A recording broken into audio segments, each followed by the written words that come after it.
귀한 성도님들과 함께 시간들을 나눌 수 있어서 감사를 드립니다. 제가 우리 김명래 총무님을 서울에 오셨을 때 잠시 제 강의 때 아마 뵀던 기억으로 인연으로 이렇게 또 함께하게 됐는데요. 제가 아까 말씀을 들어보니까 미국 전역에 함께하고 계시기 때문에 시간도 다 다르다고 말씀을 주셨습니다.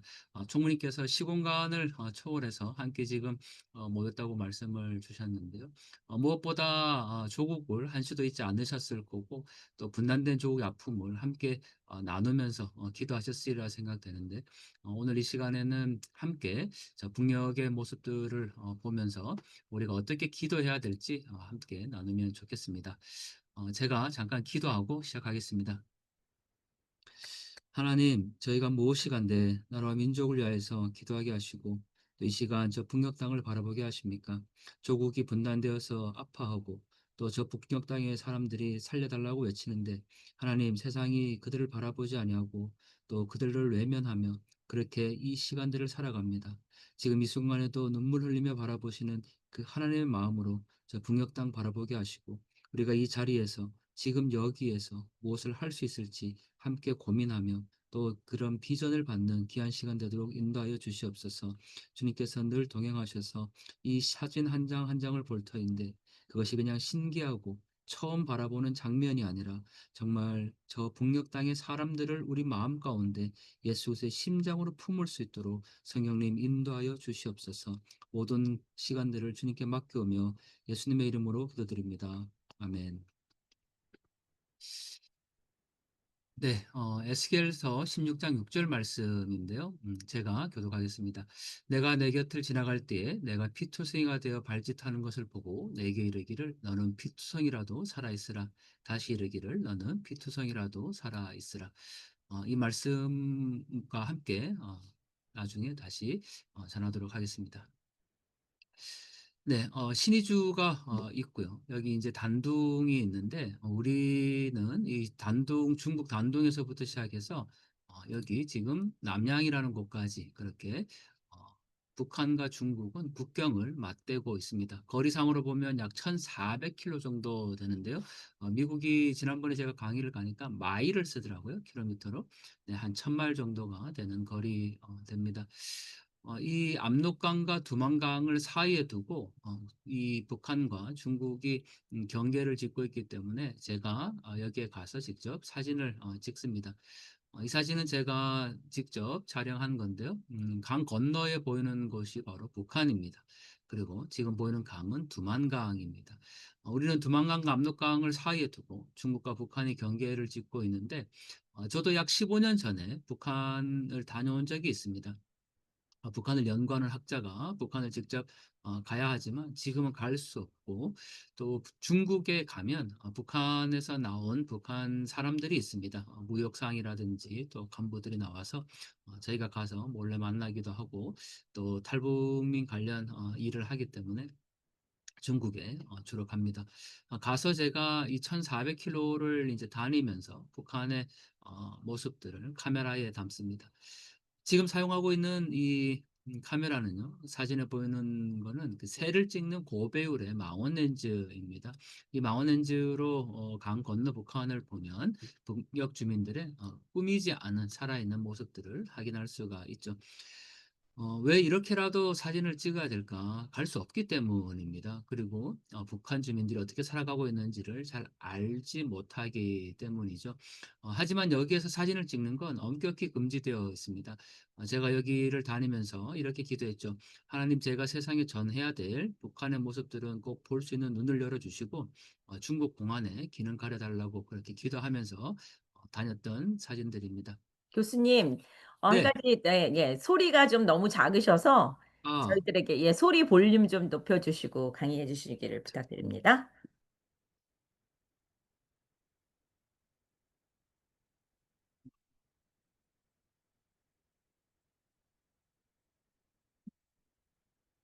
제가 조금 더, 지금은 어떤가요?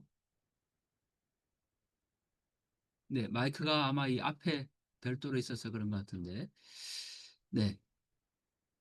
다녀와서 제가 그 평양박 북조선 또 그들만의 평양, 평양 882.6km라는 책을 냈고, 최근에는 그 북한 인권 사진으로 외치다라는 책을 발간을 합니다.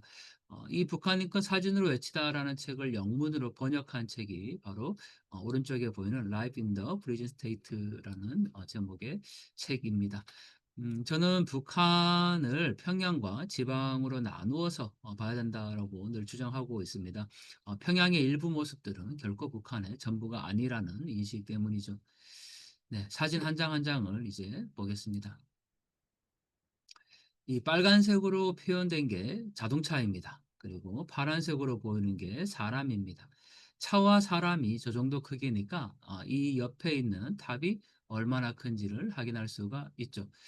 네, 총무님 혹시 음성 괜찮습니까? 네, 괜찮나요? 이 마이크가 조금 멀리 있어서 그런 것 같은데. 네. 지금 많이 나아지셨습니다. 네네네. 고맙습니다. 네. 그래도 좀 더 크게 하실 수 있으면 더 좋은데. 제가 올릴 수 있는 건 다 올린 것 같고요. 혹시 볼륨, 그 마이크, 그 스피커 자체를 올리시면 더 좋을 것 같은데요. 우린 네네. 다 100% 올렸어요. 네. 잠시만요. 제가 조금 더 올려볼게요. 네, 제가 조금 더 올렸는데, 괜찮나요?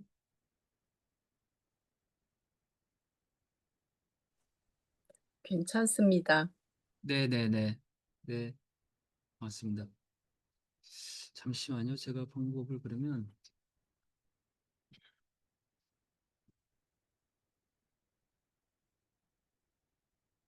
네, 마이크가 아마 이제 좀 밑에 있다 보니까 그런 것 같은데, 네.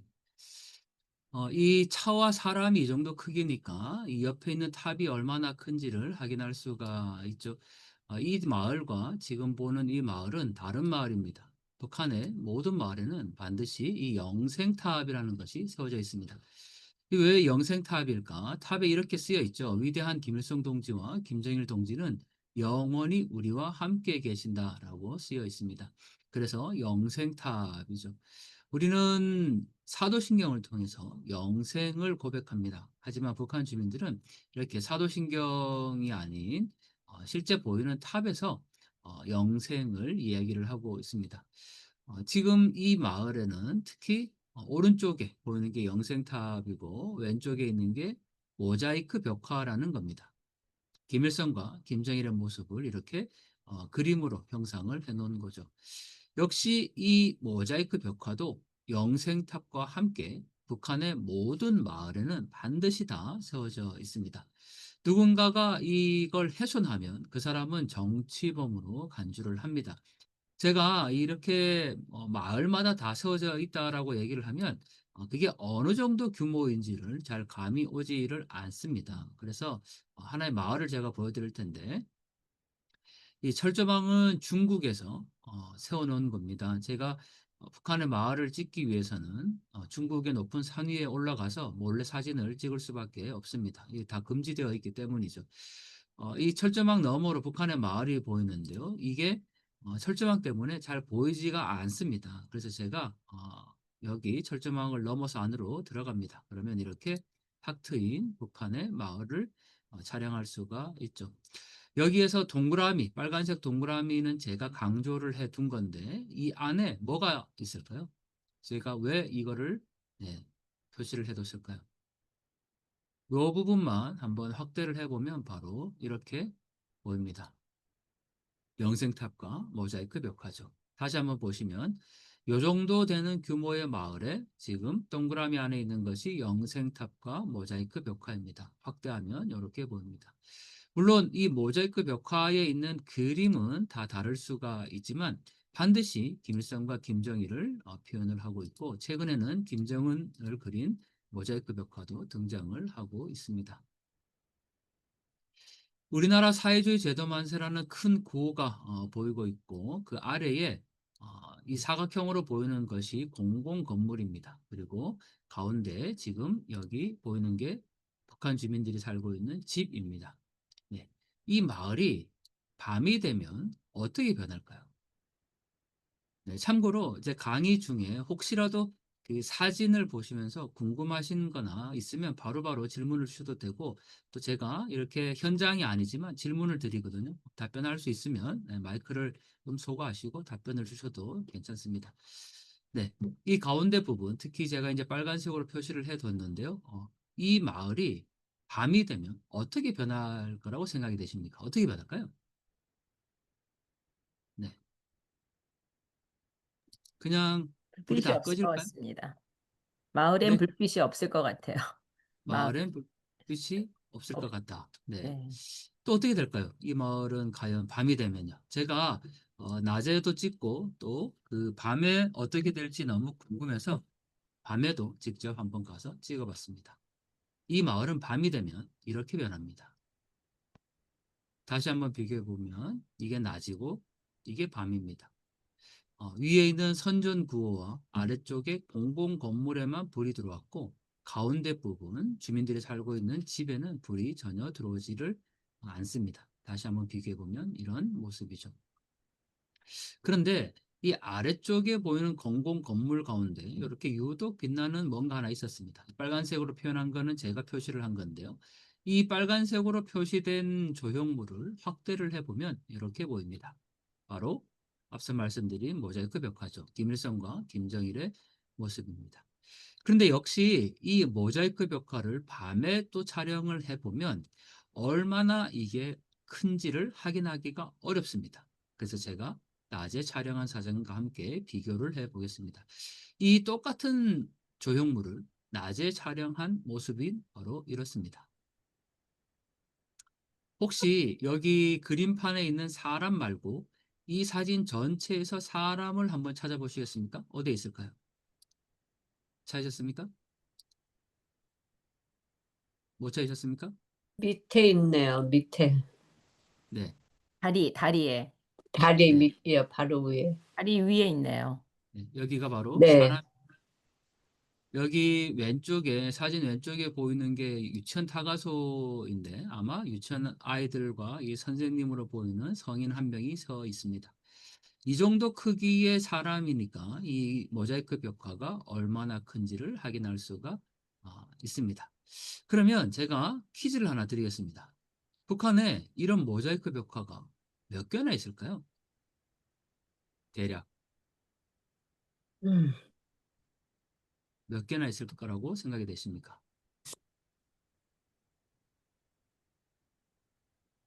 감히 네, 몇 개라고 생각이 잘 가늠하기가 50개요. 어렵습니까? 원 얼마요? 밀리언. 1밀리언. 네. 50개? 50개? 네. 10만 아까 개?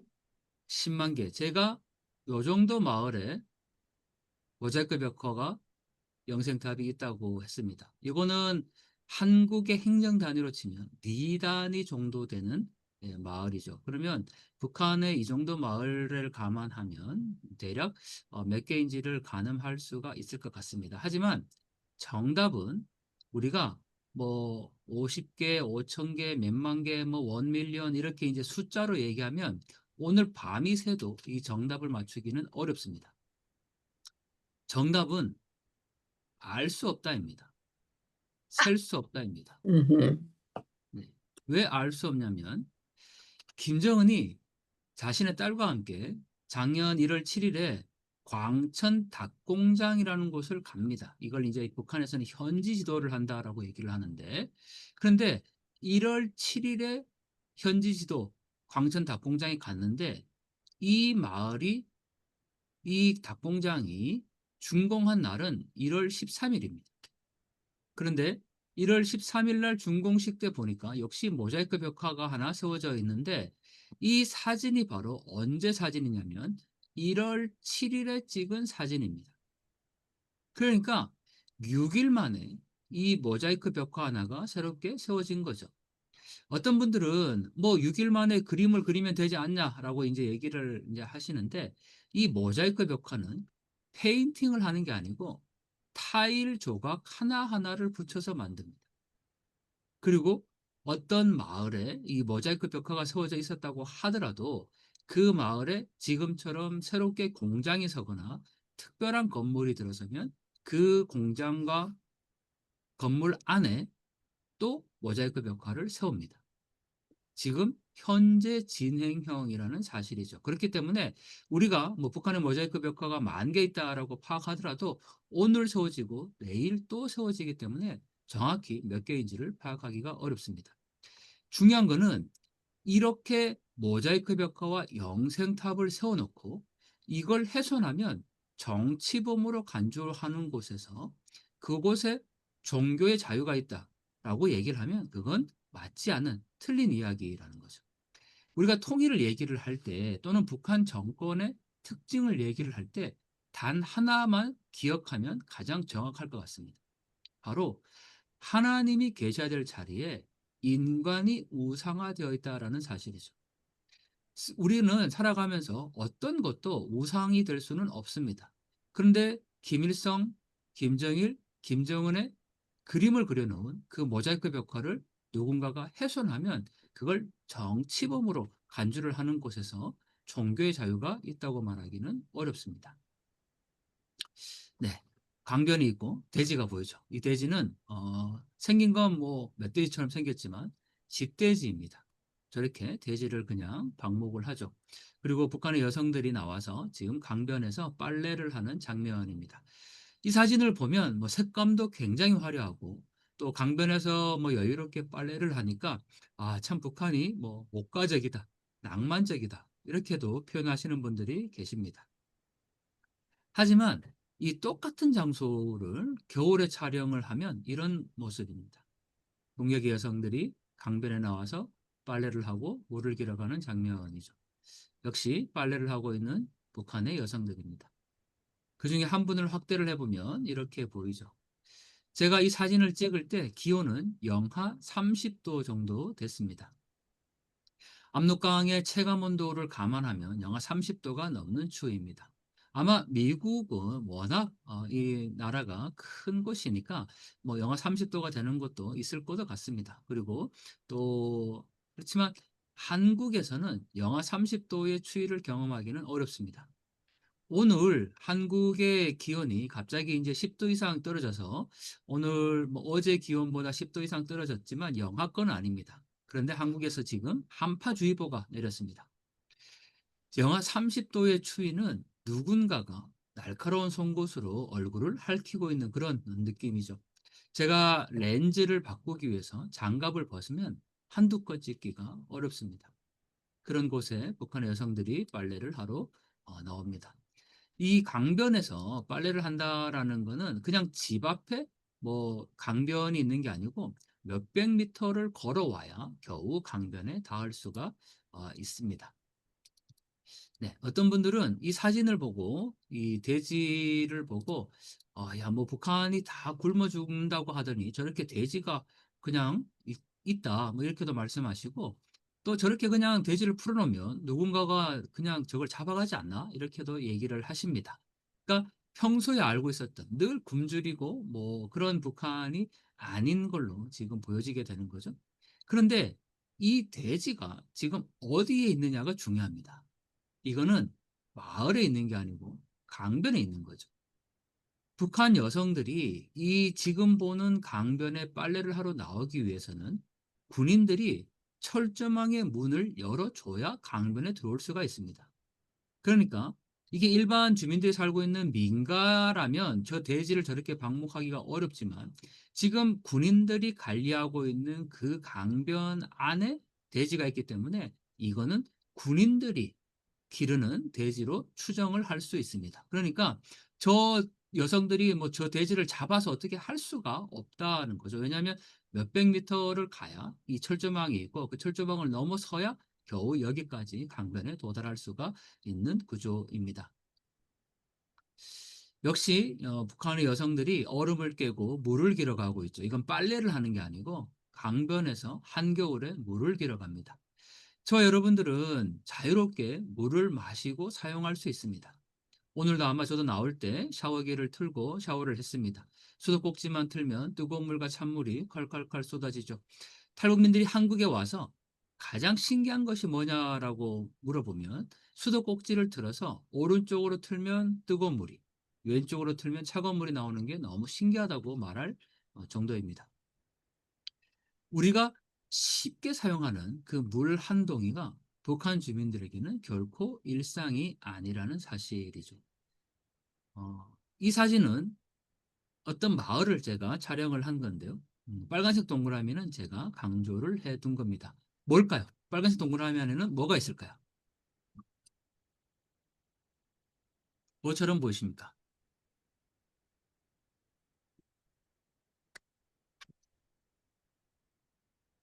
너무 작아서 안 보여요. 네, 한번 잘 보시면 뭘까요? 한번 아, 추정을 해 보시죠. 우물, 네, 공동우물. 우물. 네, 제가 이 부분을 확대를 한번 해 보겠습니다. 그러면 이렇게 보입니다. 음. 우물입니다. 다시 한번 보시면 마을이 있고 오른쪽으로 이렇게 길이 나 있죠. 그리고 확대해 보면 우물이죠. 이 마을에서 물을 구할 수 있는 방법은 바로 우물에서 물을 길어가는 겁니다. 지금 한국에 있는 뭐 청소년들이나 젊은 대학생 청년들에게 우물에서 물을 길어간다라고 표현하면 잘 알지 못합니다. 그건 일상에서 경험해 보지 않았기 때문이죠. 네, 북한의 아이들이 있는데 한번 보겠습니다. 만약에 우리가 북한에 갔는데 이 세상에 부럼 없어라는 구호가 붙어 있다면 그 건물은 100% 유치원이거나 타가소입니다. 반드시 이 세상에 부럼 없어라는 구호를 붙입니다. 네. 그리고 북한에서 온 분 중에 만약에 이 세상에 부럼 없어라라는 노래를 모른다고 하면 그분은 북한에서 온 게 아니라고 봐도 됩니다. 미국에도 제가 알기로 그 탈북민들, 북한에서 오신 분들이 계신 걸로 당연히 아는데 특정 지역에는 또 많은 분들이 거주를 하고 계십니다. 여러분 혹시라도 기회가 되어서 북한에서 오신 분들을 만날 기회가 생긴다면 세상에 보람 없으라는 노래 아세요라고 한번 물어보세요. 근데 그분이 나 그 노래를 한 번도 들어본 적이 없다라고 하면 그분은 북한에서 온 게 아니라고 봐도 무방합니다. 왜 이 노래를 알 수밖에 없냐면 지금 보이시는 곳이 타가소 유치원인데 4살 때부터 이 노래를 배웁니다. 이 노래가 하늘은 푸르고 내 마음 즐겁다 손풍금 소리 울려라 이렇게 시작하는데 이 노래 가사 중에 이런 가사가 있습니다. 우리의 아버진 누굴까요? 인정. 네. 원래 가사는 우리의 아버진 김일성 원수님 이건데 얼마 전에 이걸 김정은 원수님으로 바꿨습니다. 근데 여기까지는 뭐 그래도 어느 정도 이제 추정이 가능하죠. 근데 그 다음 가사가 우리의 집은 어딜까요? 우리의 아버진 김일성 원수님 우리의 집은 어딜까요? 집. 조선일까요? 평양일까요? 우리의 집. 하늘나라. 북한 주민들이 우리의 집은 하늘나라라고 부를까요? 우리는 그렇게 고백할 수 있겠죠. 네, 린다 김성도님. 네, 우리는 뭐 당연히 우리의 집은 하늘나라라고 할 수 있지만 북한 주민들이 과연 하늘나라를 우리의 집이라고 고백을 할까요? 어딜까요? 우리의 집은 북한 주민들이 말하는 우리의 집. 아마 원수님의 집. 누구요? 원수님의 네, 집. 그러니까는 김정은 원수님의 집. 다가소? 원수님의 집. 다가소. 사가소. 네. 만약에 지금 이 자리에 탈북민이 계신다면 한 번에 알았을 겁니다. 본인이 얘기하지 않으려고 하더라도 무의식 가운데 답이 그냥 툭 튀어나옵니다. 제가 강의를 해보면 그 자리에 탈북민이 있으면 반드시 그냥 우리의 집은 어딜까요? 하면 바로 툭 튀어나오죠. 정답은 당의 품입니다. 우리의 아버진 김일성 원수님, 우리의 집은 당의 품, 우리는 모두 다 한영제, 세상에 부럼 없어라 이 노래입니다. 북한 정권은 어떻게 이루어지냐면 이게 가장 큰 특징인데요. 제가 이 말씀을 드리기 전에 제가 질문을 하나 드려보겠습니다. 지금 강의를 함께하고 계시는 우리 성도님들, 제가 교회 직분들을 잘 몰라서 성도님들은 만약에 제가 이런 질문을 하면 또는 누군가가 이런 질문을 하면 어떻게 대답하시겠습니까? 여러분들의 생명은, 목숨은 누구 겁니까? 내 생명은 누구의 손에 달려 있습니까? 하나님. 네, 우리는 대부분 내 생명은 주님의 손에, 하나님 손에 달려 있다고 고백을 합니다. 우리는 모두 유한한 존재들입니다. 우리가 영원히 살 것 같다고 생각하고 있지만 오늘 아침에 하나님께서 우리의 눈을 뜨게 해주셨고 우리가 오늘 호흡할 수 있기 때문에 오늘을 살아갈 수 있게 되는 거죠. 지금이라도 주님께서 우리 부르시면 우리는 갈 수밖에 없는, 하늘나라에 갈 수밖에 없는 그런 유한한, 연약한 존재들입니다. 그런데 이 동일한 질문을 북한 주민들에게 드려봅니다. 당신의 생명은 누구 겁니까? 당신의 목숨은 누구에게 달려 있습니까? 라고 얘기를 하면 북한 주민들은 과연 뭐라고 대답할까요? 북한 주민들도 역시 하나님이라고 대답할까요? 아마 수령 정답 그렇게 안 동지, 할 것 같습니다. 수령님. 수령님, 김정은 원수. 당에 가지고 있더라. 당을 가지고 있다. 당에서 가지고 있다. 김일성. 네. 김일성, 수령 동지. 수령 동지. 네, 다 좋습니다. 지금 말씀하신 거를 합치면 됩니다. 이 노래 안에 정답이 있는데 우리의 아버지는 김일성 원수니 우리의 집은 당의 품 우리는 모두 다 한영제 세상에 부러먹다 이렇게 가사가 되어 있죠. 즉 내 생명이 누구 거냐고 북한 주민들에게 질문하면 북한 주민들의 생명은 수령과 당이 있어야 됩니다.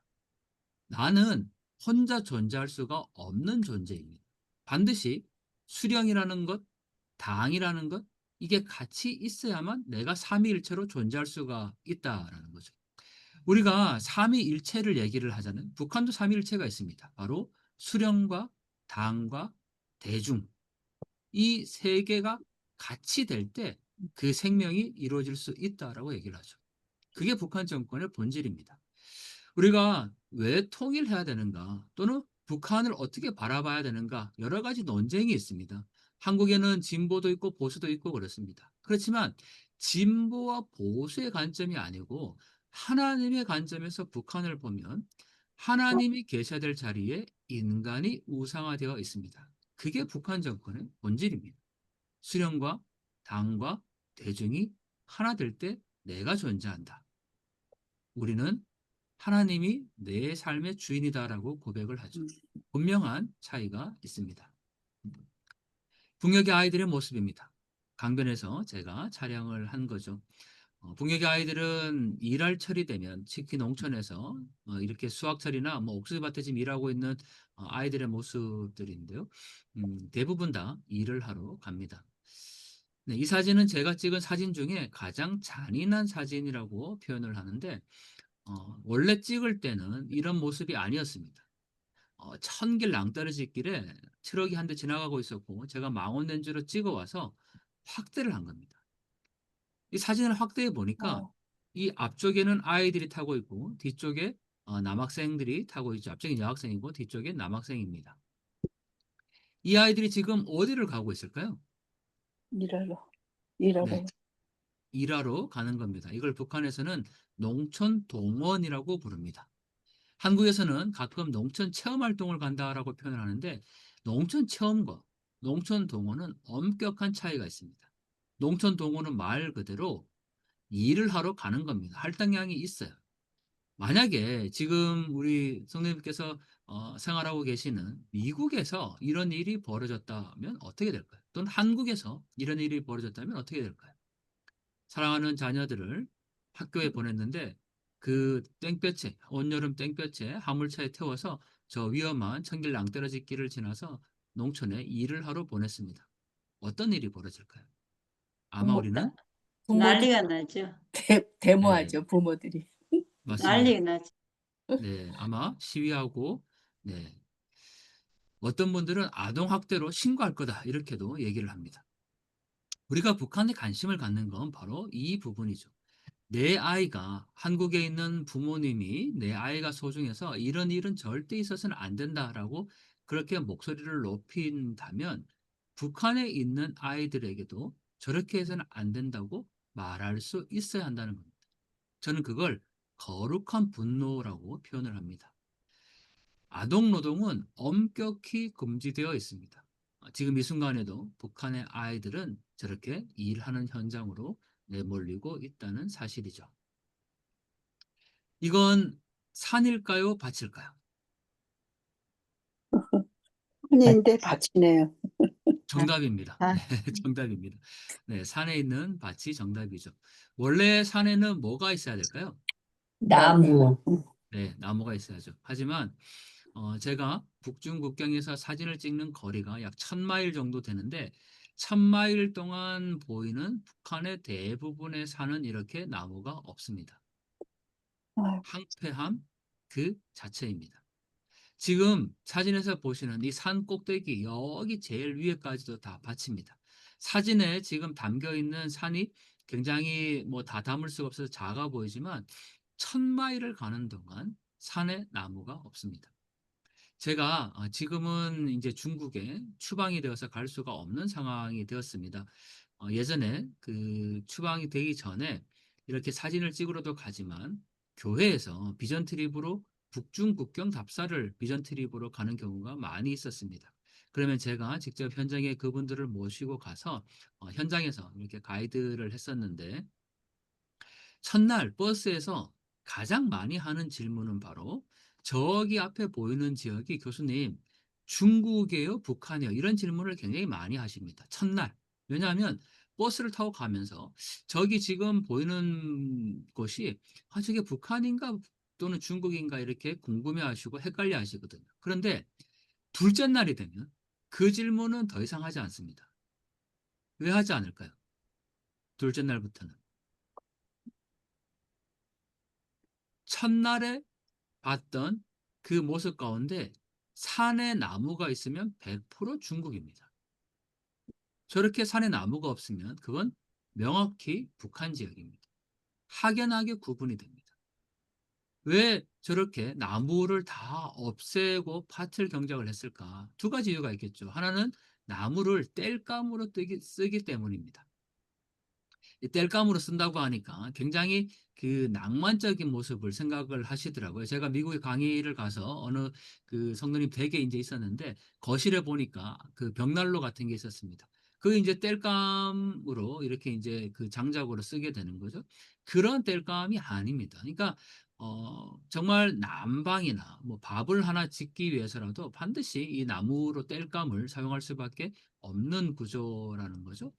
그리고 또 하나는 북한에서는 이 남는 땅을 없애라 이렇게 지시를 내립니다. 그러니까 지금 저기에 밭을 경작을 하는 건 주민들이 산에 가서 저렇게 뭐라도 심고 경작을 해야 그걸 가지고 어느 정도 먹는 문제를 해결할 수가 있고 자신이 직접 먹기도 하지만 이걸 시장에 내다 팔아서 생존을 이어가는 그런 구조입니다.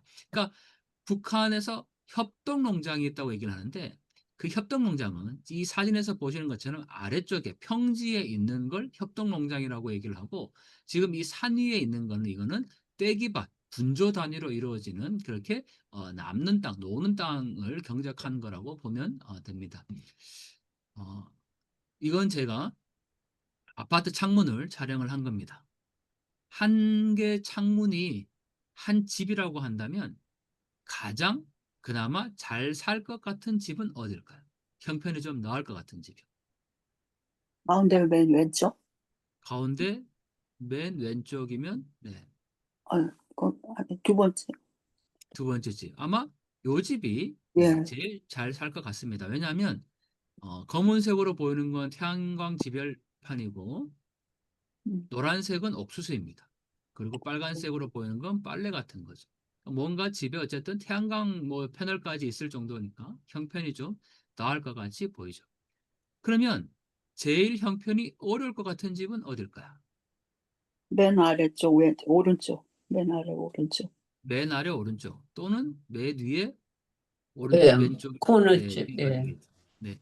이 두 집이 그래도 제일 형편이 어려울 것이 보입니다. 아무것도 없으니까요. 하지만 제일 오른쪽 아래에 있는 이 집이 제일 위쪽 왼쪽에 있는 집보다 조금 더 나아 보입니다.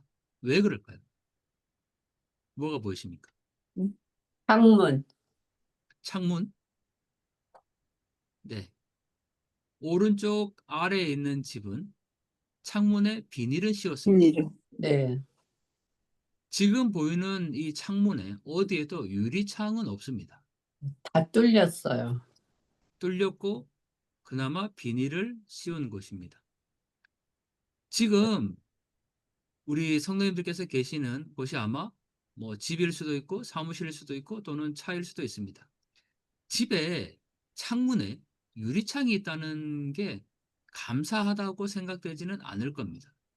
우리가 목사님들께서 가끔 밤에 자기 전에 오늘 하루 동안 있었던 감사의 기도 제목을 쓰라고 얘기를 하십니다. 그런데 성도님들 중에 오늘 하루 동안 하나님 제 집에 이렇게 창문을 주셔서 모든 비바람 먹고 따뜻하게 할 수 있게 해주셔서 감사합니다. 이런 감사 기도 제목은 쓰지 않죠. 쓰시는 분이 혹시 계십니까? 지금 이 자리에? 아마 없을 겁니다. 왜냐하면 그건 너무 당연하게 여기기 때문이죠. 지금 보이시는 그 유리창에 창문이 있는 거를 두고 야, 난 정말 좋은 집에 살고 있어. 이렇게 유리창에 창문이 있네? 이렇게 얘기하지는 않는다라는 거죠. 우리가 지금 누리고 있는 이 모든 것들이 결코 당연한 것은 없습니다. 지금 앞서 보셨던 그냥 샤워기에서 물을 사용할 수 있고 싱크대를 통해서 설거지를 하고 또 지금처럼 뭐 창문에 이렇게 유리가 있고 그런 것들이 너무 당연한 것들이지만 북한 주민들의 지금의 삶에서는 결코 그게 당연한 현실은 결코 아니라는 사실입니다. 그런데 제가 이렇게만 이제 강의를 드리고 끝을 내면 야, 북한이 한국의 1960, 70년대와 같고 정말 통일되면 우리가 모든 걸 다 세금을 내야 돼서 이 북한 주민들을 먹여 살려야 되는 건 아닌가? 이렇게 생각할 수도 있습니다. 너무너무 어려운 삶으로 보이죠. 하지만 북한이 변하고 있습니다. 그 변화의 중심에 장마당이라는 것이 있습니다. 장마당은 시장을 말하는데요. 지금 보는 장면이 바로 장마당입니다. 앞서 보셨던 북한의 모습과는 조금 더 달라 보입니다. 이걸 전체적으로 보면 이런 모습이고 지금 빨간색 동그라미가 있는데 이걸 확대를 해 보겠습니다. 그러면 이렇게 보입니다. 뭐가 보이십니까? 과일. 수박도 보이고 사과도 있고 무도 있고 그렇습니다. 그런데 이 사진에서 가장 중요한 것은 바로 뭘까요? 다른 게 아주 중요한 포인트가 있습니다. 한번 찾아보시죠. 뭐가 있을까요? 과일이나 뭐 그런 것들 말고 또 여성들이 입고 있는 뭐 옷이나 옷차림. 네, 모자 뭐 이런 것들 말고 아주 중요한 포인트가 하나 더 숨겨져 있습니다. 뭐가 보이실까요? 남자애를 안고 있네요. 남자애를 네. 뭐 그게 우리도 그렇게 안고 있지 않을까요? 네. 네, 핸드폰들을 갖고 있어요. 네, 그 말씀 많이 하시는데 요거는 그 아마 여성이 들고 있는 요거는 지갑입니다. 지갑. 지갑. 네. 네. 핸드폰을 사용하는 건 맞습니다. 그렇지만 지금 네. 여기서는 아닙니다. 네. 앞에 기계가 있습니다. 앞에 이게 뭐예요, 이거? 네. 기계 혹시 저울로 보이십니까? 저울. 네. 어디에 모르겠어요. 있냐면 네, 제가 표시를 해드리면 좋은데 디지털 저울 같은데요. 맞습니다. 네네. 어디에 있냐면 바로 여기 가운데 부분 하나 네. 네, 요 그리고 앞쪽으로도 하나 네, 있네요. 그리고 왼쪽 앞에 하나 이렇게 되어 있습니다. 네. 잠시만요. 이게 그 디지털로 되어 있는 이 전자 저울이 있다라는 거는 정확하게 무게를 달아서 가격이 형성된다라는 거죠. 우리는 지금까지 북한이 배급을 주는 체제다라고 그렇게 늘 배워왔습니다. 하지만 저울이 있다라는 거는 정확하게 무게를 달아서 가격이 형성된다라는 거죠. 우리는 그거를 아주 낮은 수준의 자본주의 시장 경제라고 얘기를 합니다. 지금 제가 사진을 찍은 곳이 이 북한에서 중국과 아주 가까운 곳입니다. 여기가 양강도 해산이라는 곳인데요. 이 해산은 중국과 북한이 밀수를 하는 가장 대표적인 마을입니다. 그러니까 강만 건너면 중국에서 북한으로 물건이 쉽게 들어갈 수 있는 곳이죠. 중국에서 들어온 물자가 이 장마당에 많이 풀리면 가격은 당연히 내려갑니다.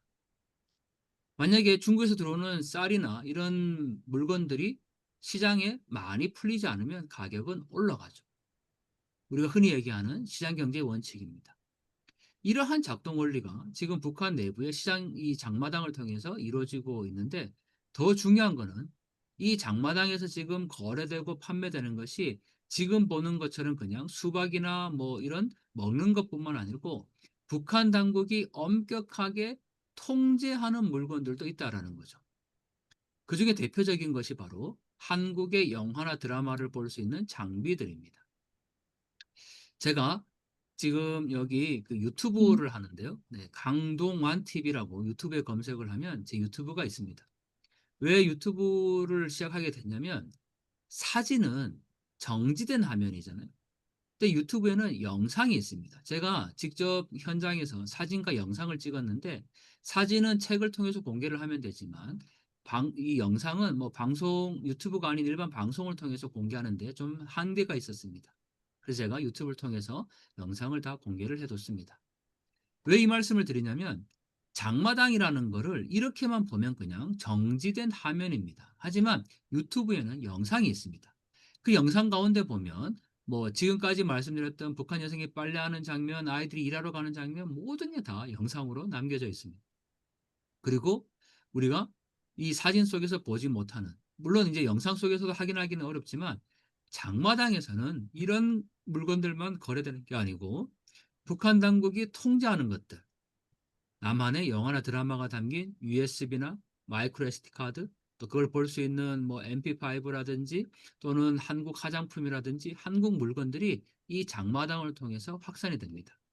그러면 북한 주민들은 지금까지 남조선에 대해서 북한 당국이 그렇게 교육하겠죠. 남조선은 썩고 병든 자본주의고 거지 노숙자 많고 못 사는 곳이다. 우리가 가서 해방시켜줘야 된다. 이렇게 교육을 받았는데, 어느 날 장마당을 통해서 확산된 USB나 마이크로 SD 카드를 가지고 본 한국 영화나 드라마 속에서 새로운 한국을 인지하게 된다라는 사실이죠.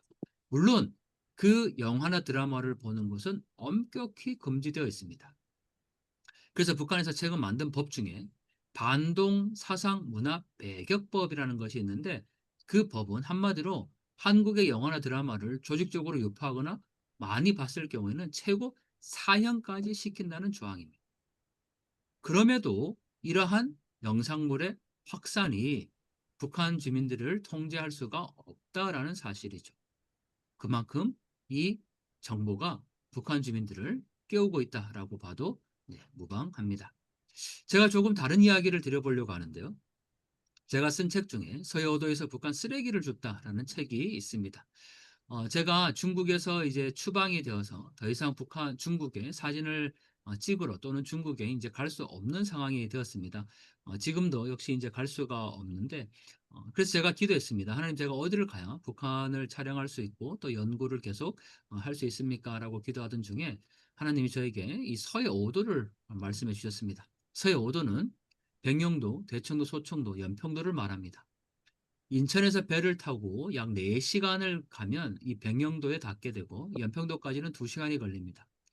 한국에서 그 연평도 포격 사건이 있었던 곳이 바로 이 지역이고, 또 천안함 폭침이 있었던 곳이 바로 백령도입니다.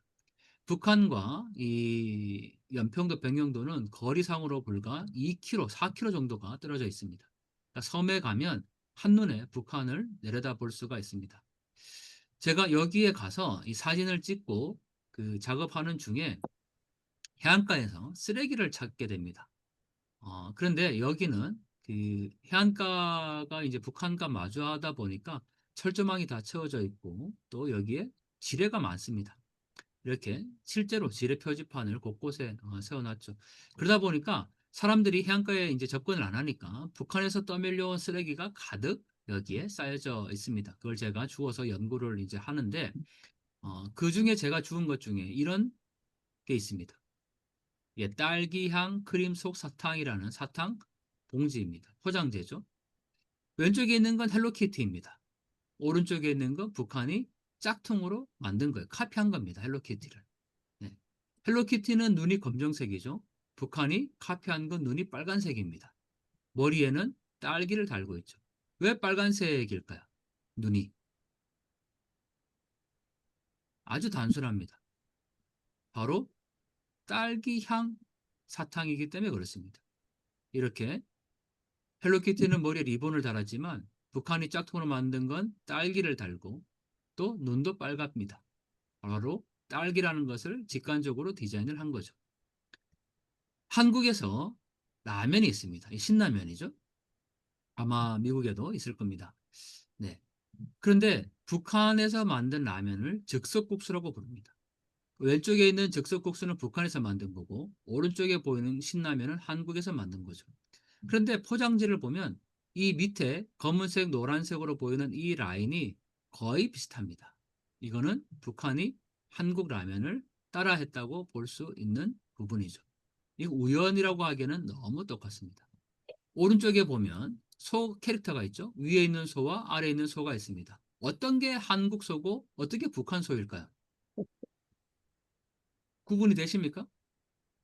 네. 아랫게 한국어. 맞습니다. 여기 아, 네. 행성 한우라고 이제 아니, 쓰여 있으니까 아래에 있는 게 한국 라면 캐릭터이고 위에 있는 게 북한 라면 캐릭터입니다. 한국 라면을 카피를 한 거죠. 이와 같이 북한 제품조차도 한국 제품을 지금 카피하는 수준에 이르렀습니다. 그 정도로 이 장마당에는 한국산 물건이 몰래 거래가 되고 있습니다. 물론 다 그건 중국으로부터 들어가는 겁니다. 밀수로 들어가는 거죠. 그래서 우리가 쉽게 버리는 이러한 포장지를 통해서도 북한 주민들이 한국의 정보를 볼 수가 있다라는 사실입니다. 혹시 우리 성도님들 중에 그 미국기를 타고 한국으로 기순했던 이웅평 대위를 아십니까? 알아요. 네.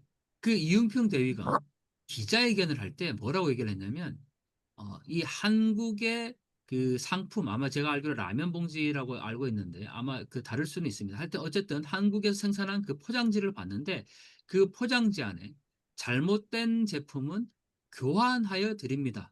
이 말에 너무 충격을 받았다라는 거죠. 그 당시에. 그래서 이분이 이제 기순을 하면서 기자회견 때 그 얘기를 합니다.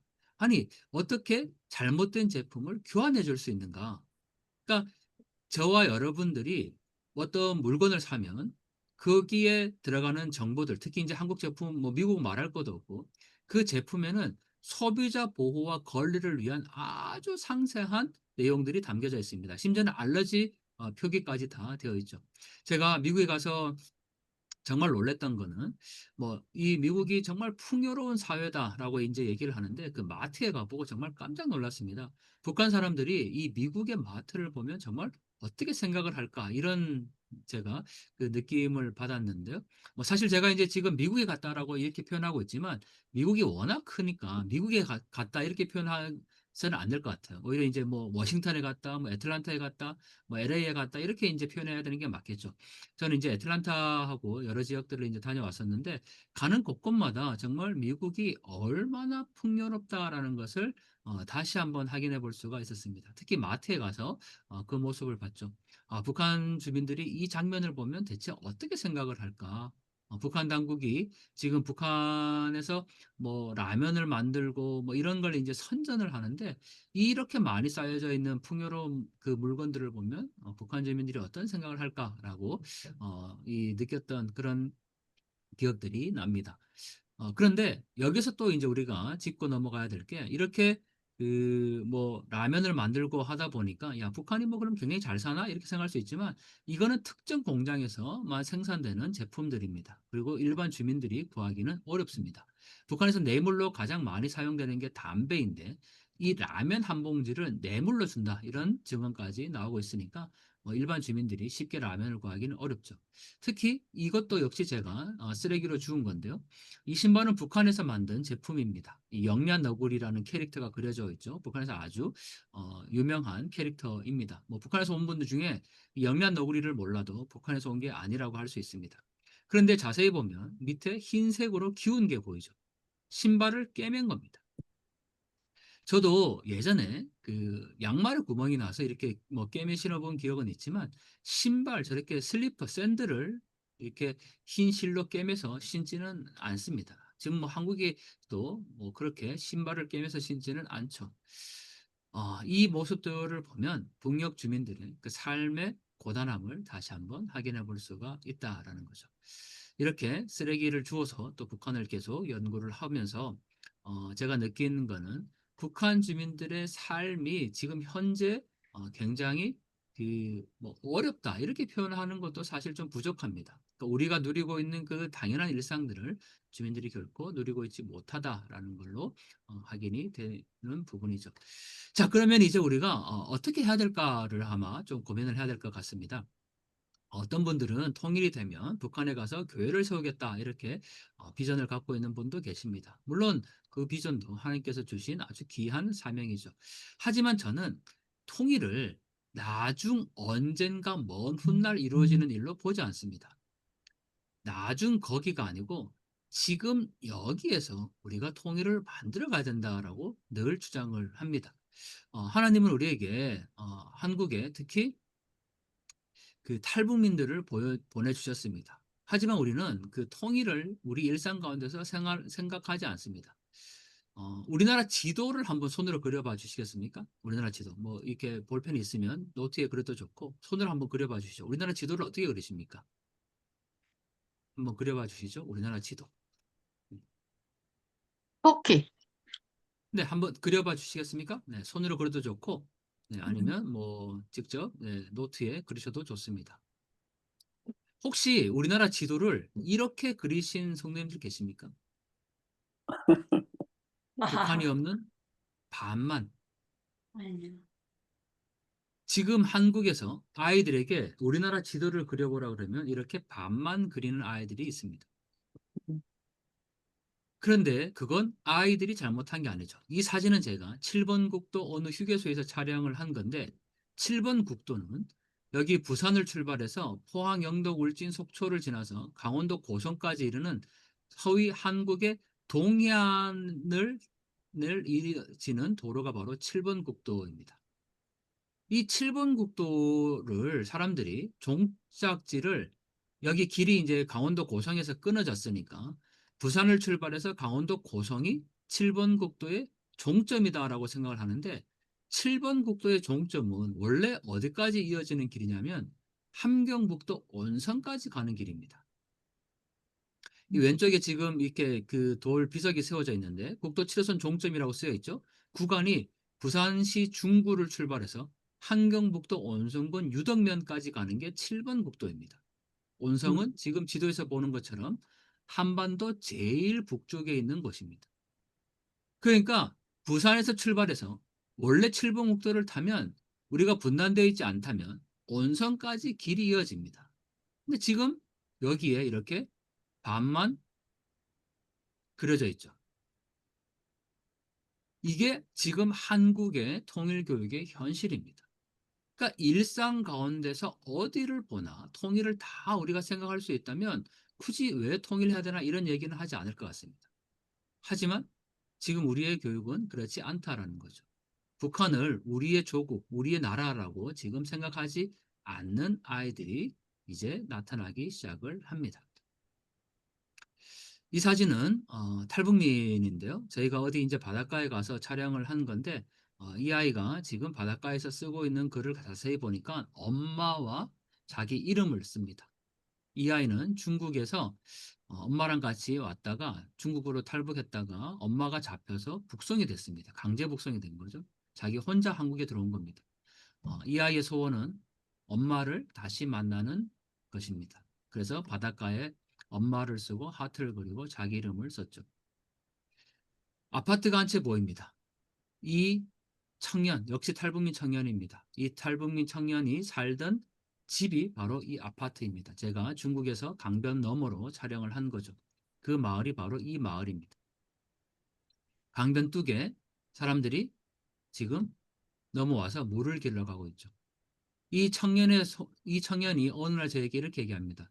교수님, 중국에 갈 때 저도 좀 데려가 주세요라고 얘기를 해요. 그래서 위험한데 거기를 왜 가려고 하냐 그랬더니 이 엄마랑 통화를 합니다. 한국에 있는 탈북민들은 중국 브로커를 통해서 북한에 있는 가족들과 돈도 보내고 통화도 할 수 있습니다. 물론 아주 짧은 뭐 몇 초 단위의 그런 통화를 하는 거죠. 그런데 엄마랑 통화를 하면서 약속을 하는 겁니다. 엄마가 몇 월 며칠 몇 시에 이 강변 뚝을 거리면 제가 반대편에서 엄마를 보겠습니다.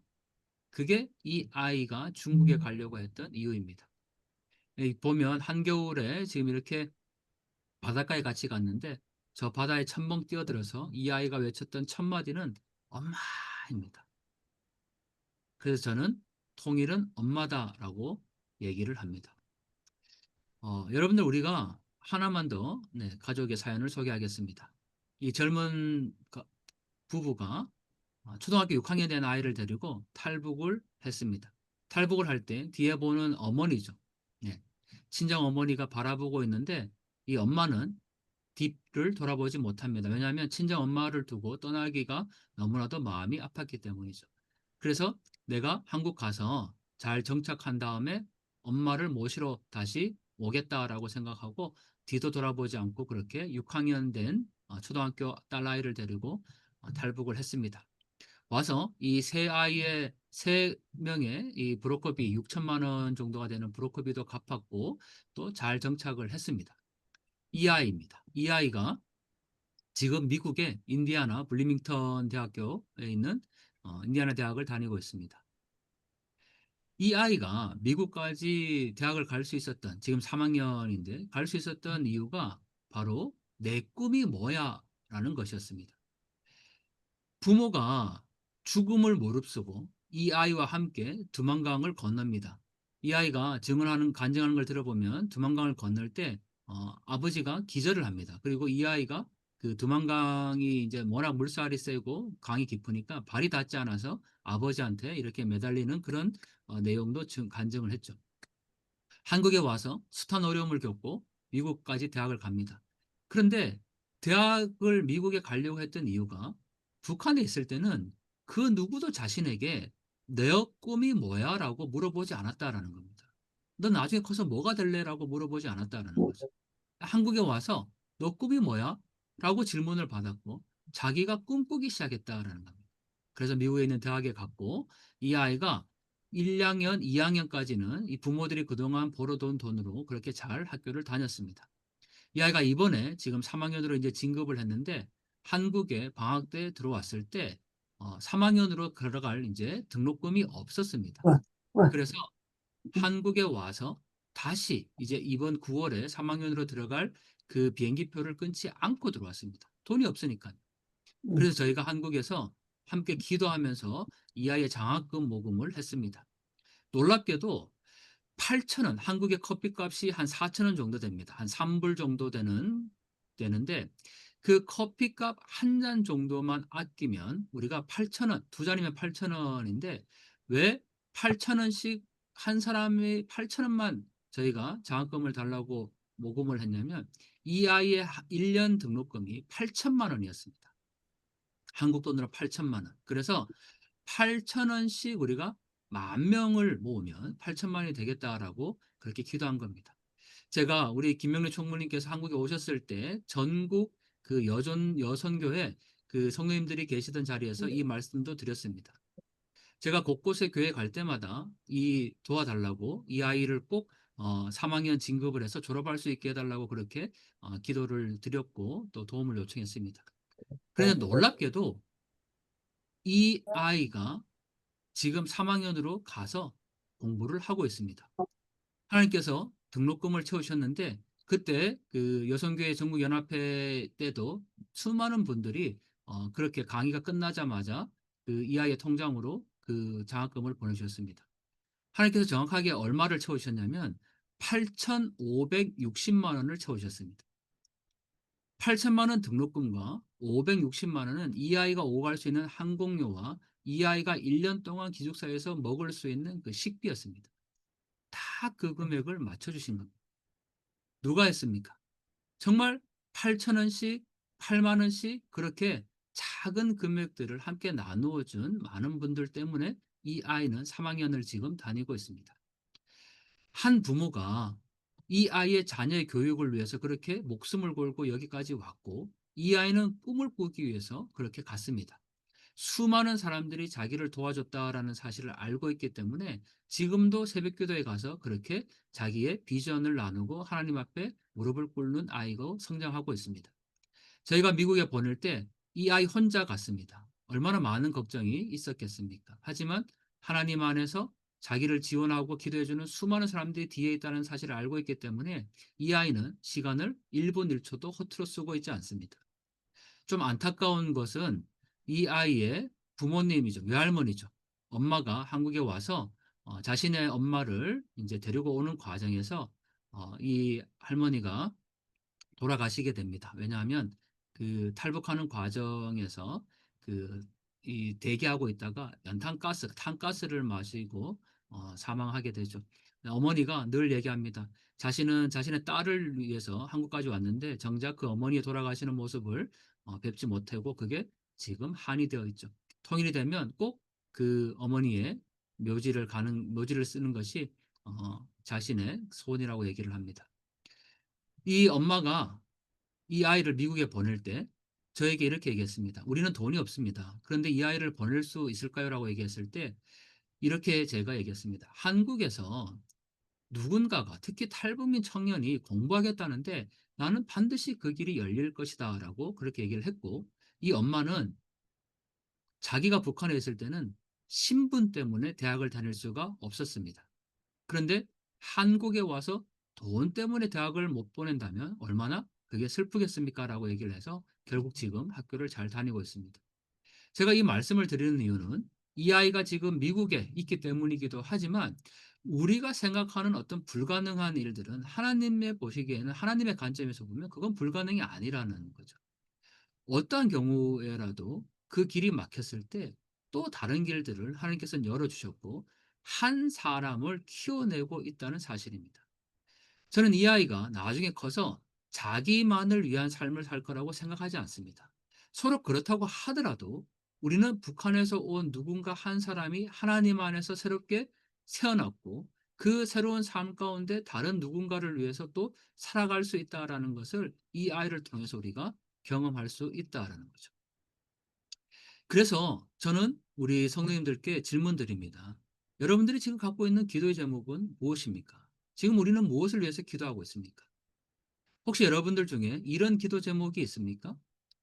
고향에 계신 시댁과 친정 부모님과 형제들이 건강하도록, 통일되어 고향에 가고 싶습니다. 직장에서 하는 일이 잘 되도록, 북에 계신 어머니가 한국에 올 수 있도록. 이 기도 제목은 고향이 북쪽인 탈북민들의 기도 제목을 교회에서 얻는 교회가 받은 겁니다. 우리는 북한에 있는 어머니가 한국까지 무사히 올 수 있도록 해달라는 기도를 하지 않습니다. 우리의 부모님은 북한에 있지 않기 때문입니다. 하지만 한국에 와 있는 탈북민들 중에 누군가는 아직까지도 부모님이 북한에 있습니다. 누군가는 아직까지 자녀가 북한에 있습니다. 누군가는 그 자녀가 중국에 있을 수도 있습니다. 그게 분단입니다. 저와 여러분들이 왜 통일을 위해서 기도해야 되는가? 오늘 이 시간에 미국의 저녁의 시간들이 다 다른데 이 하나의 시간 안에 함께 모여서 우리가 기도하고 있는 이유는 바로 통일이라는 것이 하나님의 관점에서 우리 열방 가운데 이 한반도가 하나로 통일되어서 온 열방을 섬길 수 있는 나라가 되기 위함입니다. 서양 사람들은 이렇게 얘기를 하죠. 통일이 되면 북한의 지하자원과 남한의 기술을 합쳐서 선진국이 될 수 있고 백두산 수학여행 가고 평양 냉면 먹으러 가고 유럽까지 기차 타고 갈 수 있다라고 그게 통일의 이유라고 얘기를 합니다. 하지만 크리스찬인 저희들에게는 통일의 이유는 단 하나입니다. 북한 주민들도 하나님 백성으로 살아갈 수 있기 위함이죠. 저 여러분들이 지금 하나님 없는 삶을 생각할 수 있습니까? 구원받기 이전의 삶으로 다시 돌아가라고 한다면 돌아갈 수 있습니까? 그런데 북한 주민들은 지금 구원받지 못한 정말 살아서도 지옥이요 죽어서도 지옥에 가는 그러한 삶을 살고 있다라는 거죠. 그 북한 주민들을 우리가 살려내는 일이 바로 통일이라는 겁니다. 복음 통일이라는 거죠. 그렇기 때문에 서양 사람들이 통일은 돈이다라고 얘기를 할 때 우리는 통일은 바로 엄마 그리고 통일은 바로 북녘 주민들이 하나님을 찾는 그게 바로 방법, 통일이다라고 말할 수 있어야 한다라는 거죠. 제가 시작할 때 에스겔 16장 6절 말씀을 드렸습니다. 너는 피투성이라도 살아있으라. 다시 이르기를 너는 피투성이라도 살아있으라. 저는 북녘 주민들에게 이 말씀을 적용하고 싶습니다. 통일이 되는 그날까지 북녘 주민들이 살아있어야 합니다. 저와 여러분들이 오늘 이 시간 북한 땅을 바라봤고 정말 예수 그리스도의 심장을 갖고 북한 땅을 기도할 때 하나님, 저 북녘의 사람들 어떤 순간에도 피투성이가 될지라도 제발 살아만 있게 하여 주시옵소서. 그래야 우리가 그들과 함께 하나님의 자녀로 백성으로 예배드릴 수 있는 날이 오지 않겠습니까? 저들이 살아있어야 우리가 그들과 함께 통일된 조국 대한민국이 온 열방을 섬길 수 있는 나라가 되지 않겠습니까? 마지막입니다. 나는 어떤 사명자인가? 우리는 창세기에서 여호수아가 전투에서 나아갈 때 모세의 손이 들려져 있을 때 승리했음을 잘 알고 있습니다. 모세의 손은 아론과 홀이 들고 있었죠. 이 자리에 계시는 많은 분들이 다 여호수아가 될 수는 없습니다. 다 모세일 수는 없습니다. 각자 주어진 환경과 역할에 따라서 우리가 할 수 있는 일이 다 다른 겁니다. 누군가가 현장에 나가서 여호수아처럼 북한 선교를 위해서 그렇게 현장에 있다면 누군가는 모세처럼 그렇게 기도할 수 있습니다. 누군가는 그 모세를 도와줄 수 있는 아론과 홀이 될 수 있다라는 거죠. 지금 이 줌 회의 가운데 접속하고 있는 이 분들 가운데 누군가는 모세와 누군가는 아론과 홀, 누군가는 여호수아가 될 수 있다라는 사실입니다. 내가 미국에서 저렇게 2억 마일리 떨어져 있는 북한 땅을 위해서 뭘 할 수 있을까? 그런 고민이 아니라 지금 당장 여기에서 할 수 있는 일을 우리가 찾는다면 반드시 하나님 우리에게 주는 어떤 역할들이 있다라는 거죠. 제가 얼마 전에 그 캐나다에 다녀왔습니다. 한 달 전에인데요. 그 캐나다나 또 작년에 제가 미국에 갔을 때 교회 가서 이렇게 그 특강을 하면 정말 그 1960년, 70년대 이민 1세대 분들이 계시고 또 그 자녀들과의 갈등도 있습니다. 하지만 가장 중요하게 제가 봤던 거는 그분들이 한시도 조국을 잊지 않고 있다라는 사실입니다. 조국의 분단에 대해서 아파하고 있다는 사실이죠. 여러분들이 언제 거기에 지금 가셨는지 저는 알지 못합니다. 하지만 하나님께서 태평양 건너에 분명히 살게 하신 목적과 비전이 분명히 있었을 거고 그 섭리 가운데 여러분들이 거기에 계신다고 저는 생각합니다. 조국의 분단이 되어 있고 그 조국의 분단의 반쪽 사람들이 지금 아파하고 있습니다. 그리고 분단이 있는 한 우리는 결코 평화로울 수가 없습니다. 여러분들이 계시는 그 자리에서 조국의 평화적 통일과 복음 통일을 위해서 그리고 저 북한 주민들을 살리기 위해서 우리가 어떤 일을 해야 할지를 함께 기도하고 고민해 주시면 감사하겠습니다. 제 강의는 여기까지입니다. 고맙습니다. 네, 교수님 감사합니다. 저희들에게 많은 도전과 또 은혜를 주신 줄 믿습니다. 또 사명도 저희들 감당하게 이렇게 도전 주신 거 아는데 제가 한국에 갔을 때 한국여성교회 전국연합회에서 800여 명이나 되는 여성들이 부산서부터 뭐 서울에 뭐 경기도 여러 군데서 뭐 기차를 타고 뭐 운전도 하셔 오셔가지고 이 교수님 강의 듣고 그다음에 이제 통일을 위한 기도를 아주 열렬하게 하는 거를 좀 봤어요. 그래서 저희도 같은 조국의 우리 형제자매고 그리고 특별히 제가 역사를 여러분의 여성교육 역사를 많이 말씀드리는데 사실 평양이 먼저 기독교 문화를 제일 먼저 받아들였고 교회, 병원, 우리 특히 감리교, 선교 사역이 굉장히 활발했던 곳이죠. 미국 감리교. 그래서 평양을 제2의 예루살렘이라고 불렀을 정도로 굉장히 선교 활동과 신앙 활동, 그다음에 교회들이 활발했던 곳이기도 합니다. 그래서 우리가 언젠가 북한에 계신 분들의 여성들과 함께 이렇게 리더십 트레이닝도 하고 저희가 함께 여선교회 사역을 하면 얼마나 좋을까 그런 생각을 예전에 제가 백두산에 올라갔을 때 김현순 권사님하고 함께 기도하면서 한 적이 있었습니다. 그래서 오늘 이 귀한 시간 너무 감사하고요. 이제 교수님 다 마치신 게 아니라 지금부터 여러분 그룹 토의로 가셔서 소그룹을 20분, 이번에는 20분을 드립니다. 좀 심각하게 많이 좀 생각을 하셔야 될 것 같아요. 자, 5가지 문제를 주셨습니다. 1번 그룹은 북한 주민의 생활이 담긴 사진을 보았습니다. 우리의 기도가 좀 더 구체적이어야 합니다. 북한의 현재 상황을 보고 우리가 나눌 수 있는 세부적이고 구체적인 기도 제목은 무엇입니까? 우리 최만금 회장님 인도해 주시고요. 두 번째, 북한 인권 개선을 위해 우리가 할 수 있는 일은 무엇입니까? 우리 김순덕 권사님 인도해 주시겠습니다. 세 번째, 북한 주민들의 알 권리를 위해 외부 정보 유입이 필요합니다. 북한 주민들에게 외부 세계를 알릴 수 있는 방법은 무엇입니까? 세 번째, 어, 제가 잊어버렸는데, 세 번째 인도자, 김박예원 전도사님. 그다음에 네 번째, 조국의 분단을 아파하며 복음 통일을 위해 기도하고 있습니다. 미국에서 통일 인식 확대를 위해 할 수 있는 일은 구체적인 일이 무엇입니까? 우리 김수진, 뉴잉글랜드 연합회 회장님 인도해 주시고요. 다섯 번째, 통일은 먼 훗날 나중에가 아니라 지금 여기에 만들어가는 노력이 필요합니다. 우리가 지금 통일 선교를 위해서 할 수 있는 일은 무엇입니까? 우리 권호연 전도사님 인도해 주시겠습니다. 20분간 디스커션 하시고 한 분이 발표를 하시는데 3분로 발표하시도록 하겠습니다. 자, 이제 우리 흩어지셔서 각 방으로 가시겠습니다. 조금 이따 뵙겠습니다.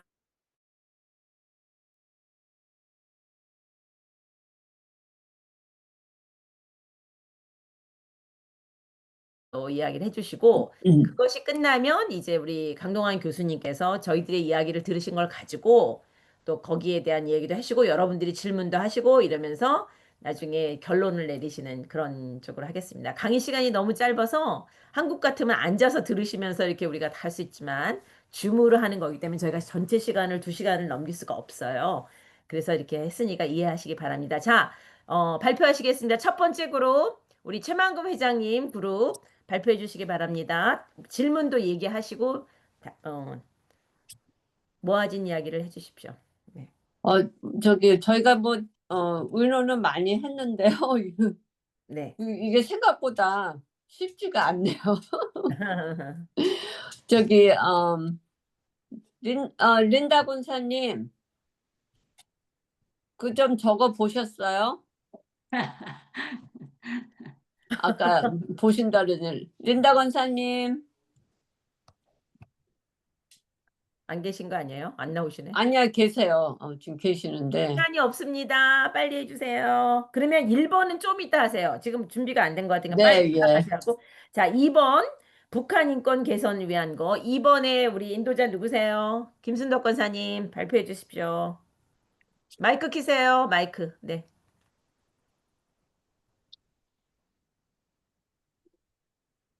다섯 이번 명이, 예, 하나, 둘, 셋, 5명이 있다가, 아니, 4명이 있다가 3명으로 줄었어요. 그래서 네. 이번에는 우리 장로님, 네. 이경식 장로님 발표하겠습니다. 저보고 하라 그래서 하려고 그랬는데요. 이 들어오셨구나. 퀘스천이 북한 인권 개선을 위해 우리가 할 수 있는 일은 너무너무 광범위하고 너무 막연해. 지금 우리가 오늘 처음 학당에서 배워갖고 1시간 배워갖고 인권 개선 여기 미국에 앉아갖고 이걸 한다는 게 너무 막연해갖고 어떡하냐. 우선은 우리가 남과 북이 다른 나라가 아니고 한 나라다, 한 민족이다, 그런 개념을 가지고 기도하는 게 제일 첫 번째고, 그러기 위해서는 구체적으로 우리가 오늘 또 북한에 대해서 새로운 것도 많이 배웠는데, 이런 북한에 대한 실정을 더 잘 알기 위해서 정말 계속적인 교육이 필요하다. 그러면서 그 실정을 우리가 정확히 알았을 때 우리가 그 북한을 대해서 정말 컴패션의 마음으로, 하나님의 마음으로 공감대를 형성하는 어떤 공동체, 그런 거를 통해서 북한을 위해서 우리가 관심을 가지고 기도하는 거가 지금은 제일 우선이고, 또 정확한 정보가 없이 우리가 함부로 이렇게 선교하고 이게 좋을 거다 저게 좋을 거다 그렇게 하면은 시행착오를 범할 수도 있으니까, 정확한 정보를 위해서는 정말 계속적인 교육이 참 절실하다. 우리가 몰랐던 사실도 오늘 여러분들도 많이 알으셨을 거예요. 그리고 그 탈북민들을 도와주는 것도 작은 어떠한 북한의 그 인권을 위해서 우리가 할 수 있는 일이 아닌가, 저는 개인적으로 그렇게도 생각을 하고요. 지금 통일이 먼 훗날 어느 시점에 통일되는 게 아니라 지금부터 우리는 통일을 준비해 나가야 된다는 걸 아주 공감합니다. 저는 그래서 통일됐을 때에 그곳에서 리더를 키워나가는 일이 참 중요하다고 저는 생각을 합니다. 이상입니다.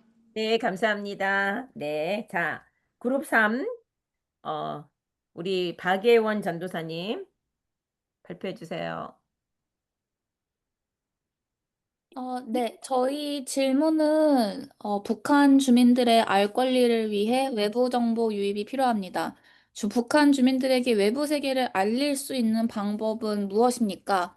라는 질문이었는데 질문이 너무 어려웠어요. 그래서 어, 왜냐면 이게 사실은 이제 북한이라는 주제, 그러니까 북한 선교라는 주제가 너무 컴직하기 때문에 다들 좀, 개인적으로 알고 계시는 경로도 되게 많으셨고, 그리고 이제 또 다른 분들은 또 다른 부분이 궁금하셨기 때문에 저희가 조금 이 질문에 대해서 정확하게 얘기하는 게 쉽지가 않았던 것 같고, 그리고 사실 저희가 그간 이제 대한민국 정부에서는 이제 삐라로 정보를 전달하고 대북 방송으로 전달을 하고도 이랬었지만 외교적으로 문제가 많았기 때문에 이것도 저희가 어떻게 외부 세계를 알릴까 이게 되게 조심스럽더라고요. 그래서 저희가 현실적으로 어떻게 할 수 있을까에 대한 부분에 있어서는 중국과 북한 그 border 쪽에서 이제 일하고 계시는 선교사님들이나 목회자분들을 기도와 물질로서 서포트를 하는 것이 가장 접근 가능하고 지속 가능한 방법이지 않을까. 그리고 동시에 북한의 비자 상관없이 드나들 수 있는 사람들을 잘 훈련을 시켜서 그 사람들을 통하여서 또 외부 세계에 대한 부분들을 전파할 수 있는 방법을 사용할 수 있지 않을까. 그리고 마지막으로는 시간이 없어서 더 자세히는 나누지 못했지만, 과학기술의 발전을 잘 사용할 수 있지 않을까. 그러니까 사실 삐라나 대북방송은 굉장히 물리적이고 되게 단순한 방법을 사실 저희가 굉장히 오랜 시간 써오고 있었어요. 근데 이제 그 부분이 이제 오물풍선이라는 것으로 이제 저희한테는 다가왔던 건데, 이 부분을 조금 과학기술을 통해서 어떻게 창의적이지만 좀, 뭐라고 할까요? 그 벽을 허물 수 있는 방법으로 좀 다가갈 수 있을까에 대한 부분은 논의하면 더 좋을 것 같다고 저는 개인적으로 생각을 하고, 하지만 동시에, 외부 세계를 잘 알리는 것도 중요하지만, 그 외부 세계가 실제로 탈북한 사람들을 따뜻하게 안아줄 수 있는 태도를 가지는 것도 굉장히 중요하다고 생각하면서 3그룹을 마칩니다. 네, 수고하셨습니다. 자, 4그룹 우리 김수진 권사님 인도해 주세요. 네. 네, 안녕하세요. 저희 질문은 조국의 분단을 아파하며 복음 통일을 위해 기도하고 있습니다. 미국에서 통일 인식 확대를 위해 할 수 있는 구체적인 일은 무엇입니까? 저희가 나온 결론은 우선은 저희가 생각하고 있는 인식을 업그레이드 시켜야 하겠다. 그 전에 갖고 있던 생각들의 그런 선입관을 버리고 주위에 잘 모르는 분들도 있지만 저도 잘 모르는데 잘 찾아보면은 탈북민들이 꽤 있다고 해요. 학생들도 그렇고 그리고 또 쉘터나 이런 데서도 만나는데 그런 분들을 저희 선입관으로 무조건 이렇게 해야 되고 저렇게 하지 말고 그들의 신발을 신어보고 그들의 관점에서 그들을 도와주는 그런 게 있어야 되겠다. 그렇게 얘기가 나왔고요. 그리고 북한이나 이런 거에 대해서 더 잘 알기 위해서 어, 뭐 연합회에서 교수님을 초대해서 더 이런 강의를 받을 수도 있고 또 한국에서는 한 달에 한 번씩 기도회를 하고 있고 그리고 저희 전국 연합회에서도 돈만 보내지 말고 그들의 입장을 이해하려고 노력을 해야 된다. 그렇게 주로 나왔고요. 근데 지금 안영숙 권사님네 교회에서는 구체적인 이런 북한 주민 해방 운동을 시작하셨대요. 그래서 거기에서 잠깐 안영숙 권사님이 말씀해 주시겠습니다. 감사합니다. 필요할 것 같은데요. 아니, 저는요, 우리 교회 장로님이 아마 오늘 여기 줌 미팅에 들어오신 걸로 알고 있는데, 물어봐서 이경신 장로님이 그 줌 어드레스를 주신 것 같은데, 저는 우리 교회 북한 선교 어느 교회십니까? 교회부터 얘기하십시오. 와싱턴 한인교회 북한 선교 팀원이에요. 팀장은 이경신 장로고 우리가 요번에 처음으로 진짜 큰 발을 뛰었죠. 그래서 상금을 많이 걸고 북한 선교에 대한 젊은이들의 생각을 들어보려고 에세이 공모전을 했어요. 근데 우리가 현실을 진짜 파악한 게 반응이 너무 미미했어요. 처음에 이거 하나도 안 들어오면 어떡하나. 그런데 끝판에 이제 좀 들었는데 그 중에서는 여기서 와가지고 탈북민이 신학 공부하는 사람들도 있었고 그 좀 의미 있는 에세이가 몇 개가 있었어요. 그래서 이제 제일 큰 1등상을 받은 사람이 지적한 거를 보니까 굉장히 예리한 지적을 했더라고요. 뭐냐 하면은 우리가 기도상으로만 분단된 게 아니라 우리 그리스도인들 안에서조차도 가치관과 이념으로 선이 그어져 있다. 그래서 우리가 이거를 사랑과 인내로 보듬어야 되는 그런 시간이 필요하다고. 그래서 우리가 서로들 간에도 신뢰를 자꾸 잃어버리고 있는데 말만 선교가 아니라 우리가 하나님을 주인으로 모시는 우리로서는 우리가 품어야 되고 인내하고 그리고 서로가 다른 거를 인정해야 된다. 그게 이제 우리의 주된 이 젊은 친구의 젊은 저게 있어요. 그래가지고 이 젊은 친구가 내세운 거는 우리 탈북민 교역자 양성을 굉장히 강하게 주장했어요. 그게 이 젊은 사람들이 보는 북한 선교의 제일 큰 대안이라고 바라봤고요. 그리고 또 제가 이건 사적으로 최근 우리 교회 장로님이 북한 주민 해방 운동이라는 거창한 슬로건을 걸고 단체를 항상 만드셔서 제가 강제로 거기 이사가 됐는데요. 그래서 창립을 했는데 거기 보니까 탈북민들이 한 6분인가 오셨어요. 근데 여기서 다 자리들 잡으시고 근데 그분들이 원하는 거는 이제 자기네들은 여기 와서 성공해서 잘 살고 있으니까 어려운 그 탈북민들 돕는 거. 그 분들은 그거를 많이 생각하고 계시고, 우리 그 단체는 부에 뭐 드론을 띄우고, 풍선을 띄우고 하는 그런 계획을 갖고 계신데, 지금 같아서는 그건 조금 불가능한 얘기 같이 보이고요. 일단은 북한 주민을 돕겠다는 그런 생각으로 단체를 하나 세웠습니다. 그래서 지금 많은 인원이 참석해 있죠. 이사만 벌써 25명인가 그래. 와, 그래서 대단하시다. 네. 예, 그래서 네. 이제 기도하는 중입니다. 네. 이상입니다. 예, 앞으로 그런 일을 많이 해 나가실 거라서 한 좋은 사례가 되는 것 같고요. 마지막으로 우리 권호연 전도사님 그룹 5그룹 발표해 주세요. 네, 저희는 질문이 통일은 먼 훗날에가 아니라 지금 여기서 만들어가는 노력이 필요합니다. 우리가 지금 통일 선교를 위해서 할 수 있는 일은 무엇입니까? 라는 질문이었는데요. 오늘 강의를 들으면서 여기에 이민 와서 오래 살아오신 분들의 입장에서는 그리고 그런 대도시가 아니라 이렇게 좀 외곽에 있는 그렇게 해서 평생을 살아오다 보니 그런 북한에 대한 생각을 너무 안 하고 살았던 게 아닌가. 이제 늘 우리가 대하는 뉴스에 들어오지 않으니까 그런 생각을 하셨다 그러고 또 주로 뉴스를 통해서 중국과 연결해서 뭐 지금 정세와 연결해서 이렇게 듣는 그런 평양시를 중심으로 하는 그런 것만 많이 보았는데 오늘 이렇게 강의를 통해서 그 평양이 아닌 정말 보통 사람들이 살아가는 모습들이 굉장히 충격적이었다고 그러신 분이 계셨고 또 한 분은 그 이만갑 뭐 요즘 한국에서도 많이 하시잖아요. 거기를 통해서 그 부모님이 이제 북한에서 내려오신 분이어서 늘 그걸 통해서 이야기를 듣고 이해를 하게 되고 그런 경험을 하셨다라고 말씀을 하셔요. 그러면서 들으면서 저희도 우리 여성교회가 먼저 교육을 받아야 되겠다. 지금 어떻게 진행되고 있는지, 어떤 일들이 벌어지고 있는지, 그리고 어떤 방향으로 가는지에 대한 것들을 이제 뭐 시작한 거니까 계속해서 그런 일들을 우리가 해야 되겠다라는 얘기를 나눴고요.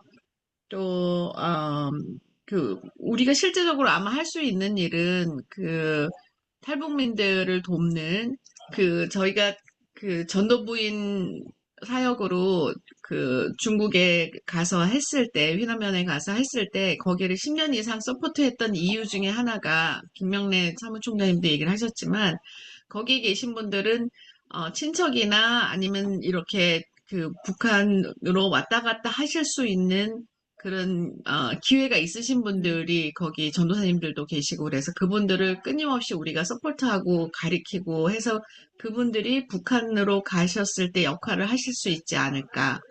또 다음에 우리가 통일됐을 때 정말 우리 미국에 있는 여선교회가 그곳에 가서도 전도부인 훈련을 할 수 있지 않을까 그런 소망을 가지고 했었던 거 아직도 안 잊어버리고 있다는 거가 저는 다시 기억이 났고요. 그걸 위해서 그 길을 끊임없이 모색해 가면서 우리 스스로를 교육해가고 인식을 바꿔가는 게 우리가 할 수 있는 일이 아닐까 그런 생각을 했습니다. 이상입니다. 네, 감사합니다. 마지막으로 전국연합회 입장에서는 여러분들이 이미 북한 선교를 위한 일을 사역에 참여하고 계세요. 우리가 근데 1번, 2번 네, 안 네, 했어요. 1번 안 네, 했어. 네, 알겠습니다. 네. 그래서 그거는 좀 이따 말씀드리고요. 우리 1번 네. 심한금 네. 회장님. 네, 네. 저희 1번은요, 북한의 현재 상황을 보고 우리가 나눌 수 있는 세부적이고 구체적인 기도 제목은 무엇인가였습니다. 우리가 여러 가지 말씀을 나누긴 했는데요. 그냥 제가 기도 제목 그냥 적어봤습니다. 첫 번째, 금강산도 식후경이라고요. 사실 일단은 빈곤의 어려움에서 북한 주민이 벗어나서 삶의 그 필요품이 공급해 주기를 기도하고요. 그리고 두 번째로는 북한 형제 자매들에게도 그 신앙의 자유가 있었으면 좋겠습니다. 그래서 그거를 위해서 그 복음 전파 열매에 대해서 기도를 하고요.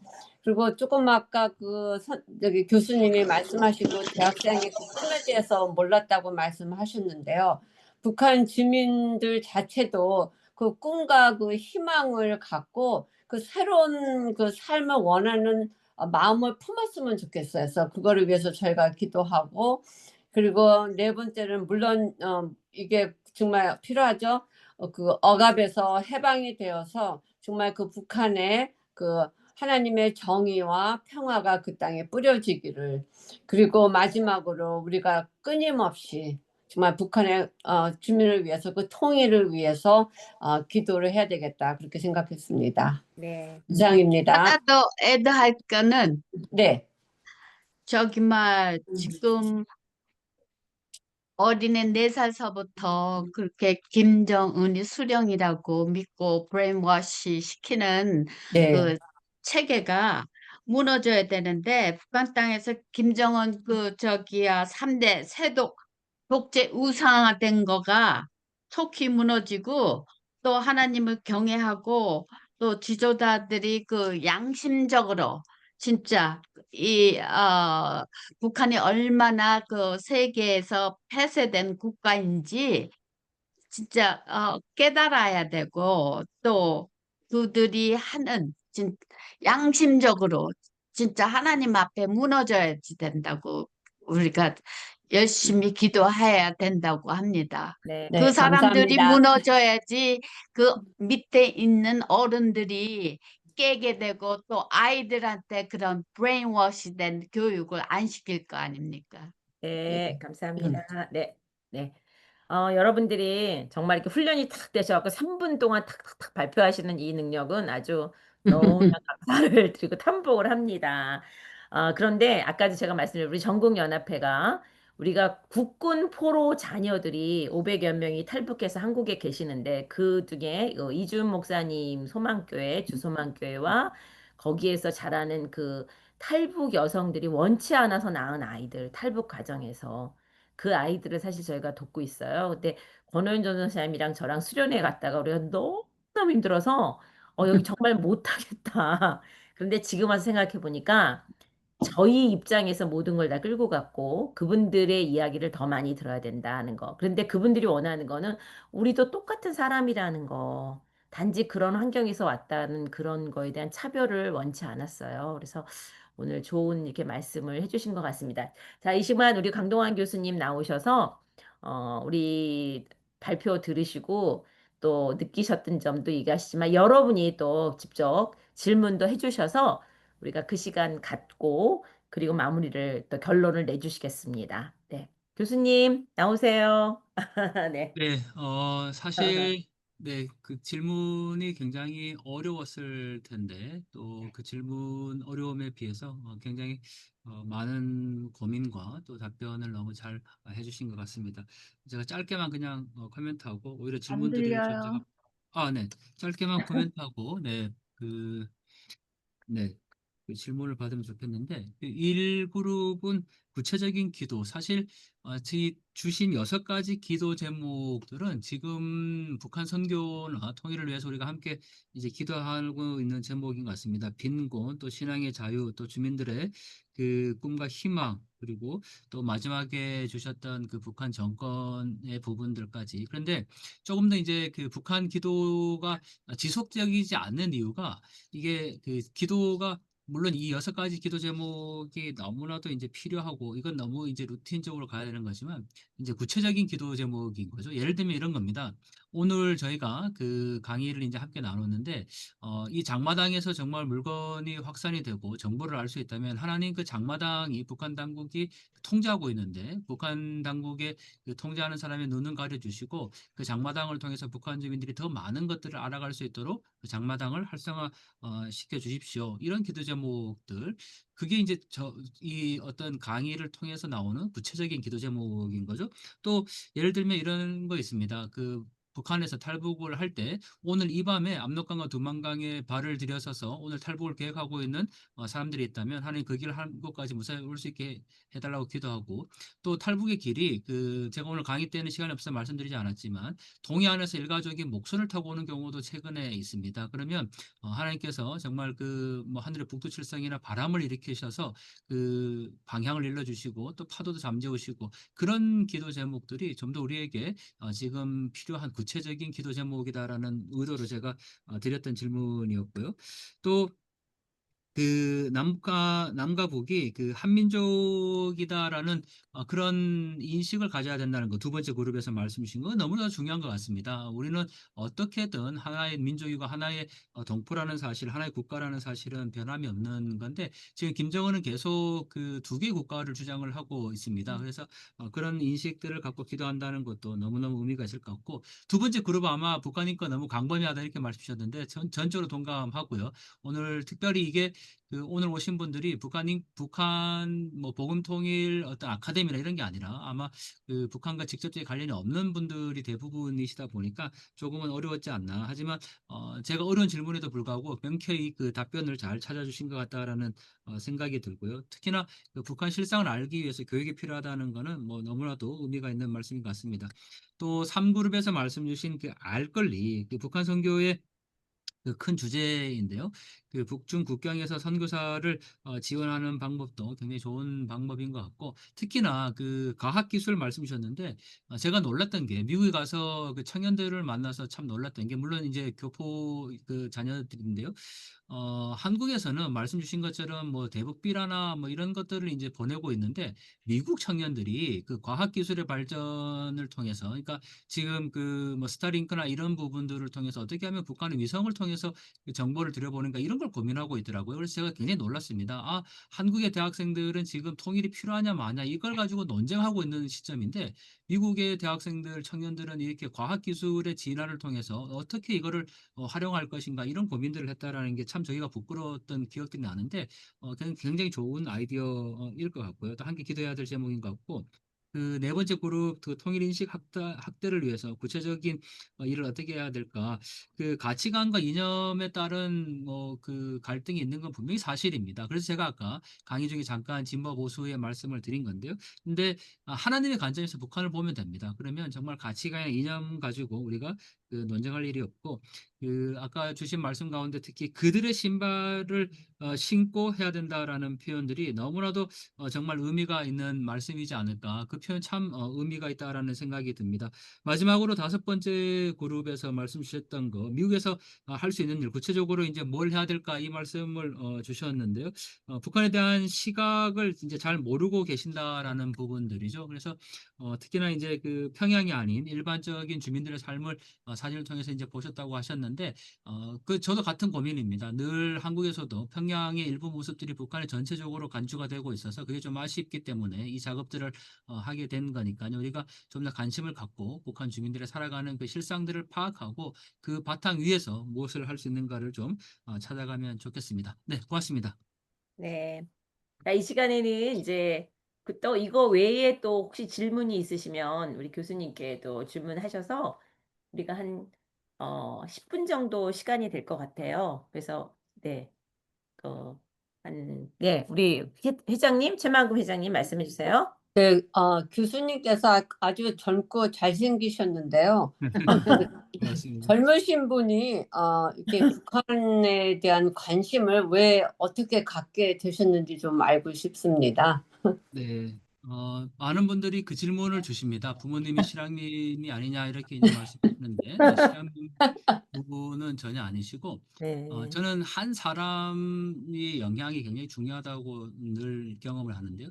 제가 어릴 때, 중학교 때, 중학생 때, 그 아주 유명한 목사님이 이제 부흥회로 오셨습니다. 제가 그 시골 교회다 보니까 그 시골 교회에서 어떤 꿈이나 비전을 갖기가 어려웠는데, 그 목사님이 주셨던 말씀이 나라와 민족을 위해서 일하는 사람이 되라. 이 한마디가 제게는 굉장히 큰 비전이 됐었고, 그때부터 그 우리 조국이 분단되어 있다는 사실을 이제 알게 됐고, 또 하나 제가 이제 그늘 드리는 말씀 중에 하나가 그 아버지 어머니 세대들이죠. 저희 부모님이 이제 40년대 50년대생 분들이신데, 부모님이 정말 지금 뭐 미국에 이민을 이제 가셨던 1세대 분도 마찬가지지만 아버지 어머니들의 그 헌신으로 오늘의 대한민국이 선 겁니다.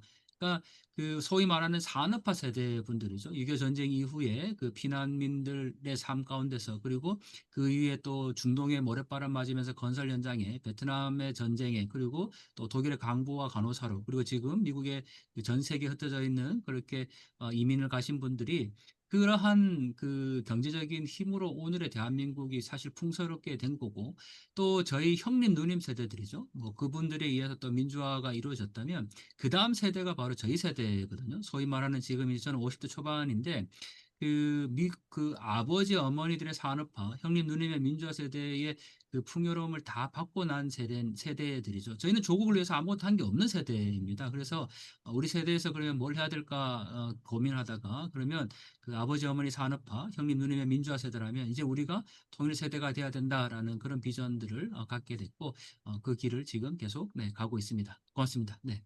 네, 감사합니다. 네, 정말 너무 감동적인 말씀을 해주셨네요. 네. 너무 멋진. 예, 그러면 우리도 조국을 위해서 무엇을 할 세대인지 생각을 해봐야 될 것 같습니다. 네. 좋습니다.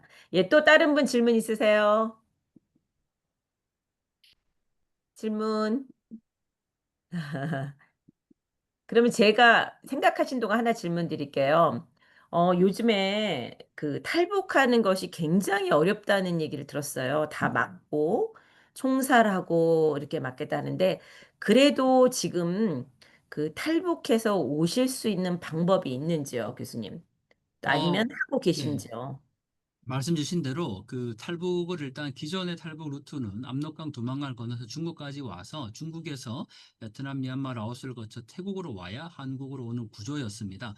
그런데 그 코로나 때 중국이 이제 안면 인식 기술이라든지 또 그 통제를 하면서 그 북한 내에서 중국으로 오는 것도 너무너무 어려워졌고, 중국 내에서 이동하는 것이 일단 불가능합니다. 그러다 보니까 한국으로 이제 들어올 수 없게 되는 상황이고, 최근에 한국에 오는 분들은 이미 중국에 나와 있던 여성들이죠. 이신매매를 당해서 그 나와 있던 여성들인데, 그 제가 중국에 가서 100명의 그 탈북 여성을 직접 만나서 인터뷰한 책이 있습니다. 그 엄마의 엄마라는 이제 책인데, 그때 보면 대부분 중국에서 많게는 뭐 5년, 10년, 15년까지 이렇게 생활하시는 분들이 계세요. 그분들이 지금 이제 한국에 들어오는 경우이지, 북한에서 바로 탈북을 해서 오는 경우는 굉장히 드물고, 최근에는 오히려 이제 앞서 잠깐 말씀드렸지만 동해안에서 배를 타고 목선을 타고 오는 경우나, 또 얼마 전에 기순한 군인들이 있거나 그런 정도입니다. 그래서 기존에 우리가 알고 있는 탈북 루트는 완전히 막혀 있다라고 봐도 무방합니다. 네네. 네, 감사합니다. 또 질문 있으세요? 여러분, 입을 열어주시고 질문해 주십시오. 네, 저 궁금한 거 하나 있는데요. 네, 이강민. 네. 네, 그 북한의 그 교육의 그 정도는 지금 어느 정도의 수준인지, 그리고 평양에서 시작된 그런 어떤 복음화의 어떤 그 씨앗들이 아직까지도 좀 남아있는 게 있는지, 복음화는 한 몇 퍼센트 정도 지금 북한은 통계적으로 이렇게 이야기를 할 수 있을지 좀 궁금합니다. 네, 북한의 교육이라는 거는 뭐 우리랑 이제 크게 다르지 않으면서도 또 많이 다른 거죠. 예를 들면 북한의 아이들도 영어를 교육받고 있습니다. 심지어 영어를 가외 선생을 두고 이 공부를 할 정도로 영어에 대한 열풍이 뭐 나타나고 있고, 심지어 최근에 개봉된 북한의 최신 영화들에 보면 북한 아이들이 영어 공부를 하는 장면들이 영화의 한 장면으로 이렇게 나오기도 합니다. 하지만 또 달라지지 않는 것은 바로 김일성, 김정일, 김정은에 대한 혁명 역사라는 거죠.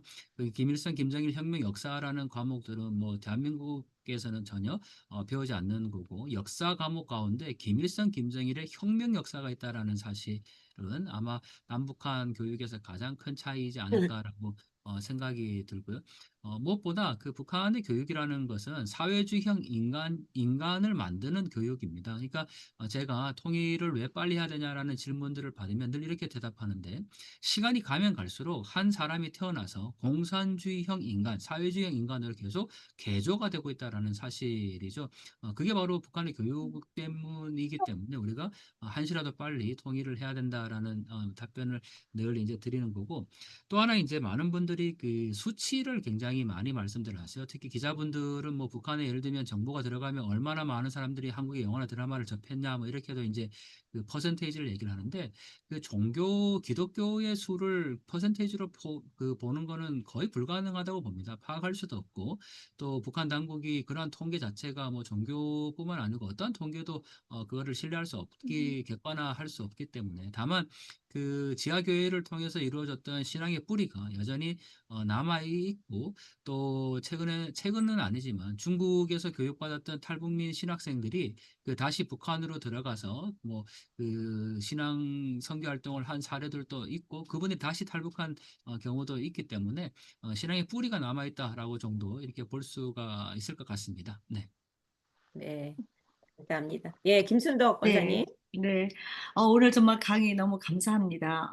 저는 이제 미국에서 오래 산 사람 중에 한 사람인데, 저희가 80년대, 90년대 그때만 하더라도 2000년대까지 미국에서 북쪽을 왔다 갔다 할 수 있는 가능성이 있었어요. 지금은 완전히 막혔지만, 그래서 북에 부모님이 계시다든가 친척이 있으면은 또 연락도 할 수 있었고 그 정도까지 갔었는데, 지금 한국의 그 전에 그 정권 때의 너무나 북쪽과의 그게 어그러져 가지고 북쪽에서 지금 완전히 문이 닫힌 것 같아요. 우리 하는 게. 그래서 근데 지금 이재명 정권 때의 가능성이 있는지, 교수님은 그걸 어떻게 보시는지, 다시 이게 열릴 수 있는지, 그런 거 좀 혹시 어떻게 생각해 보신 적이 있는지 알고 싶습니다.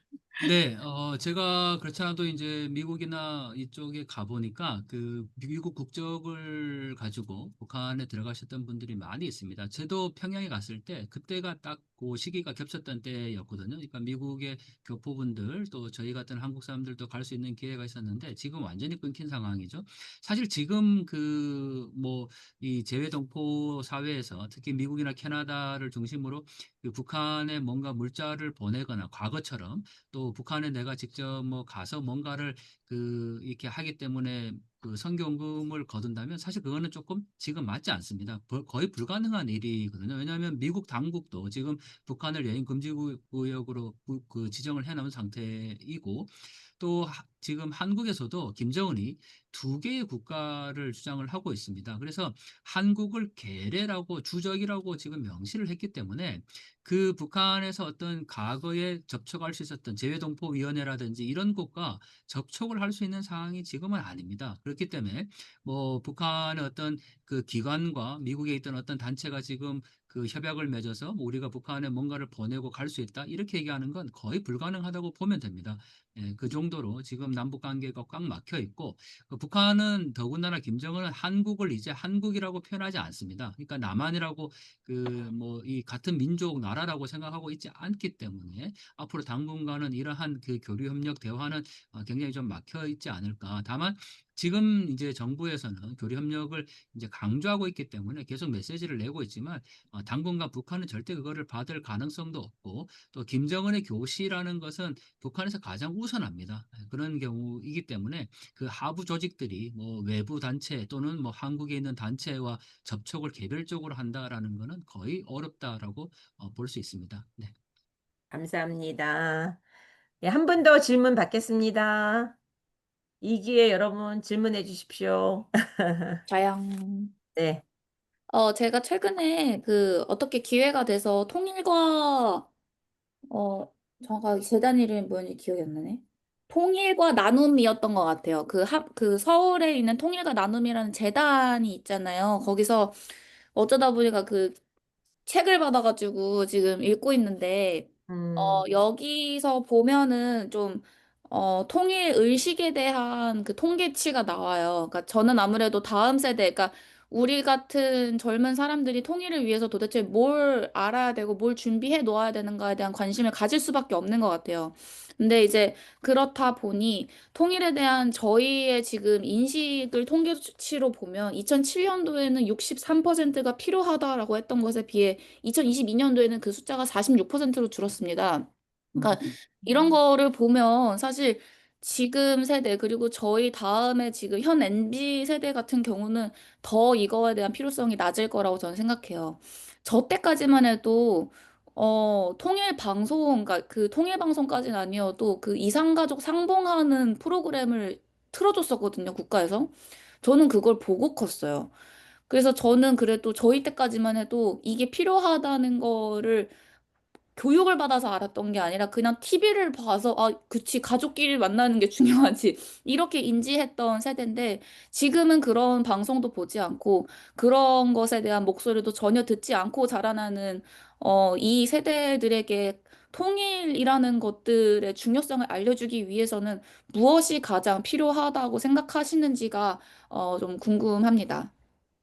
네, 아주 좋은 질문인데요. 저는 통일을 해야 되냐 말아야 되냐, 통일을 찬성하냐 반대하냐 이 질문 의식 조사가 사실 필요 없다고 생각합니다. 왜냐하면 제가 앞서도 잠시 말씀드렸지만 우리는 통일을 찬성하냐 반대하냐라고 이미 답은 다 정해져 있습니다. 통일을 찬성하는 쪽은 늘 경제적인 이익을 얘기를 하고 반대하면 뭐 북한의 경제를 우리가 다 하기 때문에 다 어려워진다라는 그런 인식들이죠.